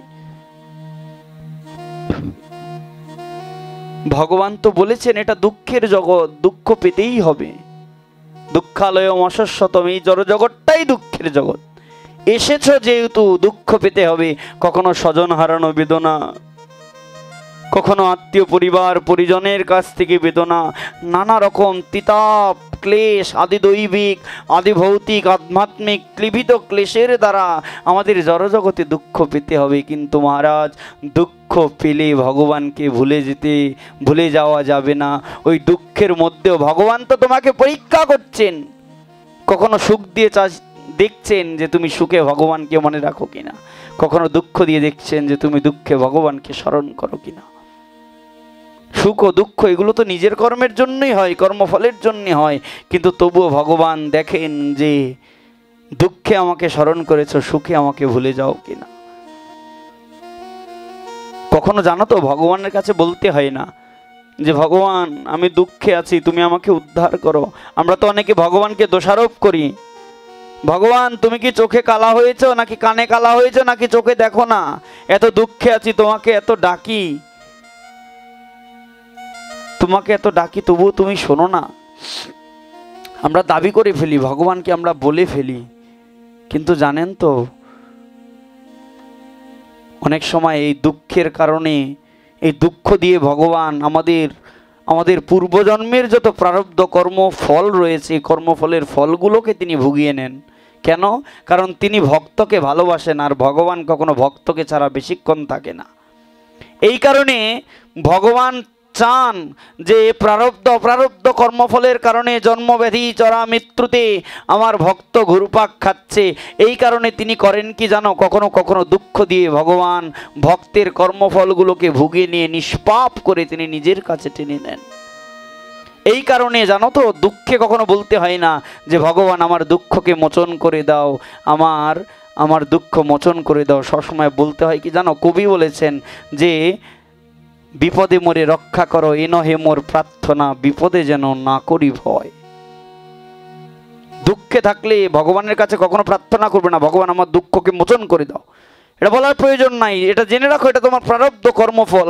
আর হয়তো ওই কর্মফলের কারণে, ওই দুঃখের কারণে তোমার পূর্বজন্মের কোনো পাপ কর্মের ফল তোমার খণ্ডিত হয়ে যাচ্ছে। কিন্তু ওই দুঃখের মধ্যে থেকে ভগবানের কাছে প্রার্থনা করতে হবে, ভগবান দুঃখ যখন দিয়েছ এই আশীর্বাদ করো যেন দুঃখের মধ্যে তোমার চরণ ছাড়া না হতে পারি, তোমার ভজন ছাড়া যেন না হতে পারে। সেই রকম প্রার্থনা করতে হবে। যদি ভজনটা তীব্র হয়, দৃঢ় হয়, ভগবান নিজে তোমাকে মোচন করবেন, ভগবান নিজে আসবেন। ভক্ত মাধব দাস করেছিলেন না ভগবানের ভজন, ভজন করতে করতে। হ্যাঁ, ভক্ত মাধব দাসের সঙ্গে জগন্নাথ কাঁঠাল চুরি করেছিল। যখন চারদিকে প্রচার হয়ে গেল যে মাধব দাসের সঙ্গে জগন্নাথ কাঁঠাল চুরি করতে গিয়েছে, সবাই এসে ভক্তের চরণে পড়ছে। এত বড় ভক্ত, সাক্ষাৎ ভগবান, যার সঙ্গে কাঁঠাল চুরি করতে যায়, বাবারে খাইছে রে। অর্থাৎ প্রতিষ্ঠা দিয়ে দেখেছেন। আর যিনি শুদ্ধ ভক্ত কখনো প্রতিষ্ঠা চান না, মনে মনে চিন্তা করলেন, হায় হায় রে, আমার তো ভজন সব চলে যাচ্ছে, এখানে আর থাকা যাবে না, এই প্রতিষ্ঠার মধ্যে থাকা যাবে না। পুরী ত্যাগ করে জঙ্গলে চলে গেলেন। ছোট্ট একখানা কুটির নির্মাণ করে তিনি থাকতেন মাধব দাস বাবাজি। দিনে দিনে দিন ফুরালো, জরা জীর্ণতায় ব্যাধিগ্রস্ত হয়ে ভক্ত মাধব দাস খাটে পড়ে রইলেন। শেষ মুহূর্তে তার এমন গতি হলো, শেষ মুহূর্তে তার এমন পর্যায় হলো, বিছানায় বসেই তিনি বিষ্ঠা ত্যাগ করতেন। কিন্তু ওই পরিস্থিতির মধ্যে থেকেও তিনি ভগবানকে ডাকতেন। ভগবান জানি না কোন কর্মের কারণে। দেখো, জগতে অনেক ভক্ত রয়েছে, অনেক বৈষ্ণব রয়েছে, অনেক গুরুদেব রয়েছেন, অনেক বড় বড় মহাত্মা রয়েছেন, যারা অন্তর্ধানের পূর্বে দেখবে কিছু না কিছু রোগাক্রান্ত হয়ে থাকে। অনেকে হয়, সবাই হয় না, অনেকে হয়ে যায়। আমরা মনে করি যে এতজন ভগবানকে ডাকলো, এত ভজন করলো, মৃত্যুর সময় তো ভোগে মরতে হলো। এটা কিন্তু ভোগ নয়, এটা ভোগ নয়। ওই যে বললাম যে ভগবান কখনো কখনো ভক্তকে নিষ্পাপ করে তিনি বেশিক্ষণ রাখতে চান না। পুনরূপী জননম পুনরূপী, এই যে জননীর জঠর, এই জঠরাগ্নিতে ভক্তকে কষ্ট দিতে চান না। এই কারণে পূর্বজন্মের কর্মগুলোকে, প্রারব্ধ কর্মের ফলগুলোকে তিনি এই জন্মে ভুগিয়ে ভক্তকে নিষ্পাপ করে নিজের কাছে নিয়ে যান। ভক্ত মাধব দাস, আপনারা জানেন বৃন্দাবনে একজন বাবাজি মহারাজ আছে, পরম পূজ্যপাদ শ্রী শ্রী প্রেমানন্দ দাস বাবাজি মহারাজ। আজকে 20 বছর যাবৎ 2টা কিডনি নষ্ট বৃন্দাবনের বাবাজি। রাধাবল্লভী সম্প্রদায়ের শিষ্য, উনি একজন প্রচারক, ভালো একজন বাবাজি। যারা ইন্টারনেটের সঙ্গে যুক্ত আছেন তারা জানেন। ডাক্তারের কাছে গিয়েছে, ডাক্তার বলেছে যে এই 2টো কিডনি তার ফেল হয়ে গেছে, 5 বছরের বেশি বাঁচবে না। ডাক্তার লাইফ গ্যারান্টি দিয়ে দিয়েছেন, হ্যাঁ, যে 5 বছরের বেশি বাঁচবে না ওই 2টো কিডনি। আরে জানেন, তাকে কিডনি দেওয়ার জন্য হাজার হাজার শিষ্যভক্ত লাইন লেগে আছে। বাবা, কেউ বলছে আমার কিডনি নিয়ে নেন একটা, কেউ বলছে একটা নয় আমার 2টোই নিয়ে নেন, আমি চলে যাই। কিন্তু তবুও ধরণীতলে আপনার মতো ভক্ত থাকাটা প্রয়োজন। বাবাজি মহারাজ বলছেন, না রে না, আমার একটা কিডনি রাধা, একটা কিডনি কৃষ্ণ। বলতো, একটা কিডনি যদি রাধা হয়, একটা কিডনি যদি শ্যাম হয়, তোকে যদি বলা হয় তোর কাছ থেকে শ্যাম এবং শ্যামাকে আলাদা কর, তুই পারবি? তাহলে আমি কিভাবে কিডনি আলাদা করব? অন্যের দেওয়া বস্তু আমি কেন গ্রহণ করব? 5 বছরের গ্যারান্টি দিয়েছেন, 5 বছরের বেশি বাঁচবে না। আর আজকে সেই পরম পূজ্যপাদ প্রেমানন্দ বাবাজি প্রায় 20, 25, 27 বছর হয়ে গেছে ওই 2খানা নষ্ট কিডনি নিয়ে এখনো বৃন্দাবনে নিয়ত হরিনাম করছেন, বৃন্দাবন পরিভ্রমণ করছেন, রাস্তায় রাস্তায় হেঁটে হেঁটে সেই ভক্তদেরকে দর্শন দিচ্ছেন। এই কারণে বললেন, ভগবান যার সহায় তাকে দমন করতে পারে। ভগবান বললেন না অর্জুনকে, অর্জুন তুমি দীপ্ত কণ্ঠে ঘোষণা করো, নমে ভক্তা প্রণশ্যতি, আর ভক্তের কখনো বিনাশ হয় না। ভক্ত মাধব দাস বিছানায় পড়ে আছেন, বিষ্ঠায় সমগ্র শরীর আচ্ছন্ন হয়ে আছে, আর শুধু কাঁদছেন, জানি না ভগবান আমার কোন জন্মের পাপকে তুমি আমার উপর থেকে নিচ্ছ, তোমাকে ডাকতে পাচ্ছি না, কোনো সদাচারিতা নেই, ভগবান কি করব? ভজনের জন্য খুব কষ্ট করে দৃঢ়ভাবে বিছানা থেকে উঠে একখানা লোটা নিয়ে স্নানের জন্য জলাশয়ের দিকে যাবেন। জলাশয়ে ঝুঁকতে গিয়ে ওইখানে চক্কর খেয়ে ভূমিতে পড়ে গেলেন। সমগ্র বিষ্ঠাগুলো গায়ে মেখে গেল, গন্ধে চারপাশ দুর্গন্ধ হয়ে গেল। হঠাৎ করে 12 বর্ষীয় এক বালক এসে বলছেন, বাবাজি বৃদ্ধ হয়েছ, ভজন করছো, সঙ্গে তো একজন সেবক রাখতে পারো, একটু দুঃসময়ে তোমাকে দেখবে, তোমার শুশ্রূষা করবে, একজন সেবক তো রাখতে পারো। বলছে আমি যে সেবক রাখবো আর আমার যে সেবা করাবো, আমার তো সেই ভজনটাই এখনো হলো না। মাধব দাস বাবাজি বলছে আমার তো, আমি যে সেবক রাখবো, অন্যজনকে দিয়ে যে আমার সেবা করাবো, সেই ভজনটাই তো আমার হলো না। আমরা ভক্ত হই, আমরা দুদিন ভজন করতে পারি কি না পারি, আমি ক্ষমা চাইছি, কারো হৃদয়ে আঘাত নেবেন না। দুদিন ভজন করতে পারি কি না পারি, আমরা নিজেদেরকে এত বড় ভক্ত মনে করি, এত বড় ভজনীয় মনে করি, আমরা কখনো বিচার করি না আমার সামনে যিনি রয়েছেন তিনি কি আমার চাইতে ভজনে বড় নাকি তার। এই যে বিচারটা, যখন তখন প্রণাম নিচ্ছি, আশীর্বাদ করে দিচ্ছি, হ্যাঁ মা ভালো থাকো, আমিই করি অনেক সময়। অনেকে বলে বাবা একটু আশীর্বাদ করবেন, সঙ্গে সঙ্গে হাতখানা উঠে যায়, হ্যাঁ মা গোবিন্দ নাম করো, আশীর্বাদ রইল। এই যে আশীর্বাদটা করছি, আমার মধ্যেই তো কিছু নাই, আমি কি দেব? আমার মধ্যেই তো কিছু নাই, আমি কি দেব? আশীর্বাদটা কখন হয়, উছালটা কখন আসে? যখন খেতে খেতে নিজের পেট ভরে, গলা পর্যন্ত ভরে যায়, তখনই তো বাইরে উদ্গার হয় নাকি? তো আমি যে অন্যকে উদ্গার করে দিব, আমি যে অন্যকে ভজন করে দিব, আমার মধ্যে কি আছে? নিজেকে প্রশ্ন করুন, আমার মধ্যে কি রয়েছে? আমরা যাই হোক, কথা বললে অনেক কথা চলে আসে। আজকে বাবাজি বলছে, বাবাজি আমি যে সেবক রাখবো, হ্যাঁ আমার তো ওই রকম ভজন নাই। বলছে বাবা ভজনের প্রয়োজন না, অন্তত বৃদ্ধ হয়েছ, একটু ভগবত ভজনের জন্য তো একজন সেবক রাখতে পারো। দাও, আমি যখন এসেছি আমি সুন্দর করে স্নান করাই দিচ্ছি, ওই জল নিয়ে জলাশয় থেকে সমগ্র গায়ের বিষ্ঠাগুলোকে পরিষ্কার করে, চন্দন মৃত্তিকা দ্বারা লেপন করে, গায়ের দুর্গন্ধ দূর করে, বিষ্ঠা পরিষ্কার করে, সুসজ্জিত বসন পরায় আজকে সুন্দর করে বসালেন। দ্বাদশ সঙ্গে তিলক করে দিলেন। মনোহর বেশে দ্বাদশ বৎসীয় বালককে প্রশ্ন করলেন, মাধব বাবাজি হ্যাঁ গো বাবা তুমি কে? বলছেন আমি তো বৃন্দাবনে এসেছি, আমি ব্রজবাসীদের ছেলে। বলছে ব্রজবাসীদের ছেলে এত সুন্দর দেখতে হতে পারে না, সত্যি করে বলো তুমি কে? বলছে ভক্ত যখন, আমার ভক্তের হাতের প্রেমের ডুরি, ভক্ত যেদিক গোড়ায় সেদিক করি। ভক্ত যখন চাপাচাপি করলো, কারণ ভক্ত তো বেশিক্ষণ ভগবানকে না চিনে থাকতে পারেন না। ভগবান ওই অঙ্গকান্তি, ভগবান যদিও ছদ্মবেশে এসেছেন, কিন্তু ভগবানের যেই ভুবন আলোকিত করা হাসি, এই হাসি কিন্তু ভক্তের চিনতে ক্ষণকাল কিন্তু ব্যতিক্রম হয় না। ওই হাসি দেখে, দ্বাদশ বর্ষীয় বালকের গায়ের রং দিকে, মাধুর্যতা দিকে ভক্ত মাধব দাস চিনি ফেললেন। সত্যি করে বলো তুমি কে? হাত জোর করে বলছেন, আমি তোমার পায়ে পড়ে বলছি, সত্যি করে বলো তুমি কে? আমার বিষ্ঠা পরিষ্কার করলে, সমগ্র গা থেকে ময়লা ঝেড়ে দিলে, স্নান করালে, দ্বাদশ সঙ্গে তিলক করে দিয়ে, সুগন্ধিত সুবাস দিয়ে তুমি আমাকে বসিয়েছ, আমার সেবা করছো, সত্যি করে বলো তুমি কে? সঙ্গে সঙ্গে ভগবানের কাছে শঙ্খ চক্র গদা পদ্মরূপী সাক্ষাৎ বৈকুণ্ঠ হরি দাঁড়িয়েছেন। দাঁড়িয়ে বলছেন, মাধব দাস আমি জগন্নাথ। চরণে পড়ে বলছেন, ভগবান তুমি এসেছো। চরণে পড়ে বলছেন, ভগবান তুমি এসেছো। আজকে জগতের লোক যদি জানে যে তুমি অন্যের গায়ের বিষ্ঠা পরিষ্কার করেছো, তোমার ভগবতত্তা খণ্ডন হবে না? আরে ভক্তের কর্তব্য ভগবানকে ভজন করা।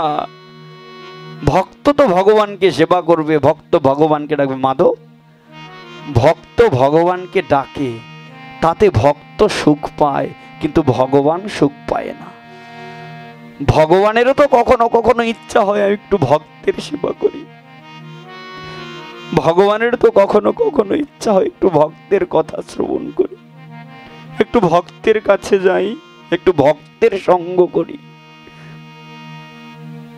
আমি ভগবান ভক্তের কাছে সেবা গ্রহণ করি, এতে ভক্ত তৃপ্ত হয়। কিন্তু ভগবানের তৃপ্তিটা কোথায় জানিস? যখন ভগবান ভক্তের সেবা করে। আজকে ভক্ত মাধব দাস জরাজীর্ণ অবস্থায় পড়ে আছেন, বিষ্ঠা লেপন করে, সাক্ষাৎ বৈকুণ্ঠ হরি এসে ভগবান ভক্তের গা থেকে বিষ্ঠা মোচন করে ভক্তকে শুদ্ধ করে দিলেন। বলুন এমন ভগবান কোথায় আছে? বলুন না, এমন ভগবান, এমন শ্রীহরি, এমন ভগবান। আর সেই ভগবানকে আমরা ভজনা করি না, যিনি ভক্তের জন্যে কাঙাল। আমরা তাকে ভজনা করি না। কিন্তু বলছেন মহাজন, ভগবান তো কথা দিয়েছেন, অনন্য চিন্তয়ন্তি মাম যিজনা পর্যুপাসতে তেষাম নিত্য অভিযুক্তানাম যোগক্ষেমম বহাম্মহম। আমি যেহেতু ভার বহন করেছি, আমি তো ভক্তের বান বহন করেছি, তো ভগবান তো কথা দিয়েছেন, তিনি ভক্তের সকল দায় দায়িত্ব নিয়েছেন। তাহলে আমাদের চিন্তার কারণ নাই। আমরা যেই দুঃখে থাকি না কেন, যে পরিস্থিতিতে থাকি, যে অবস্থায় থাকি, সকল দুঃখ শোকের মধ্যে থেকেও আমাদের উচিত ভগবানকে ভুলে নয়, দুঃখের মধ্যে থেকেও ভগবানকে ডাকা উচিত, সুখের মধ্যে থেকেও ভগবানকে ডাকা উচিত। তখন ভগবান বলবেন যে না, তাকে দুঃখ দিয়েও দেখেছি, তাকে সুখ দিয়েও দেখেছি, সে যেহেতু আমাকে বিস্মৃত হয়নি, সে যেহেতু আমাকে ভুলে থাকতে পারে না, অতএব এই আমার ভক্ত চূড়ামণি। তখন ভগবানের কাছে যাওয়ার প্রয়োজন হয় না, ভগবান নিজে ছুটে চলে আসেন ভক্তকে কৃপা করার জন্যে। এই কারণে সকলের কাছে এই প্রার্থনা জানাই, মহারাজ আপনারা ভগবত ভজন করুন, সদ্গুরুর চরণাশ্রয়ে ভগবানকে ডাকুন, ভগবানের চরণ বন্দনা করুন, ভগবানকে ভালোবাসুন, ভগবানের ভক্তকে ভালোবাসুন, ভক্ত সঙ্গকে ভালোবাসুন, ভক্ত সঙ্গ করুন, সঙ্গে উপস্থিত হয়ে ভাগবত কৃষ্ণ কথা শ্রবণ করুন এবং যার যার গৃহকে বৃন্দাবনে পরিণত করুন। জয় জয় নিতাই গৌর সীতানাথ প্রেমানন্দে। হরি বল। জয় গৌর ভক্ত যত, গৌর যাদের প্রাণ, সবে মিলে দেহ মরে নিতাই গৌর ভক্তিদান। যদি বাক্যের দ্বারা, ওই যে বললাম তো বাবা, বললাম বাবা সমাপ্ত। হ্যাঁ, জয় নিতাই। তাহলে সবাই ভজন করবে, আর এখন একটু কৃষ্ণ নামাদি কীর্তন হবে, যেহেতু অনেক রাত্র হয়ে গেছে বাবা, তোমরা সবাই কীর্তন করবে, শেষে একটু নিত্য কীর্তন হবে, সবাই একটু নিত্য কীর্তন করো, অনেক রাত্র হয়েছে। আর আরেকটা কথা, এই যে আয়োজনকর্তা যারা আয়োজন করেছে এত সুন্দর একটি মহতীয় ভাগবতীয় আলোচনা, খুব ভালোবাসি আমি ওনাদেরকে, এবং আমাকেও খুব স্নেহ শ্রদ্ধা দুটোই করে, ভালোবাসে। এই কারণে বরিশাল থেকে, ভোলা থেকে চলে এসেছি। আমরা তাদের উদ্দেশ্যে একটু, তার পিতার উদ্দেশ্যে, খুব মর্মান্তিক, আমি শ্রবণ করেছি, খুব মর্মান্তিক মৃত্যু, আসলে মেনে নেওয়া যায় না। তবু যা হয়েছে, ভগবান তো যা করেছেন, আমরা একটু ভগবানের কাছে প্রার্থনা করব যেন তিনি নিত্যধামগত হয়ে ভগবানের চরণ সেবার অধিকার লাভ করে। আমরা তার জন্য ভগবানের কাছে একবার উলুধ্বনি, একবার হরিধ্বনি দিয়ে একটু প্রার্থনা করব। জয় জয় নিতাই গৌর সীতানাথ প্রেমানন্দে। হরি হরি বল, হরি বল, বল হরি। আর আরেকজন ভক্তের একটু বিনীত প্রার্থনা, আমার সেই ভক্ত হচ্ছে পায়ে একখানা টিউমার নিয়ে, ওনার কি হয় সম্পর্কে, হ্যাঁ, শালির ছেলে, মানে তার ওয়াইফের বোনের ছেলে, একই মানে দুই বোন, এক বোনের ছেলে, আর উনি হচ্ছে বোনের হাজবেন্ড, বড় বোনের হাজবেন্ড। তো ওই বোনের ছেলের হচ্ছে পায়ে টিউমার হয়েছে কলকাতায়। আজকে ও আবার আমাকে খুব ভালোবাসে, ওর নাম হচ্ছে নিলয়, আমি ওকে ভালোবেসে নাম দিয়েছিলাম নীলাদ্রি, মানে জগন্নাথের এক নাম, কিন্তু আসলে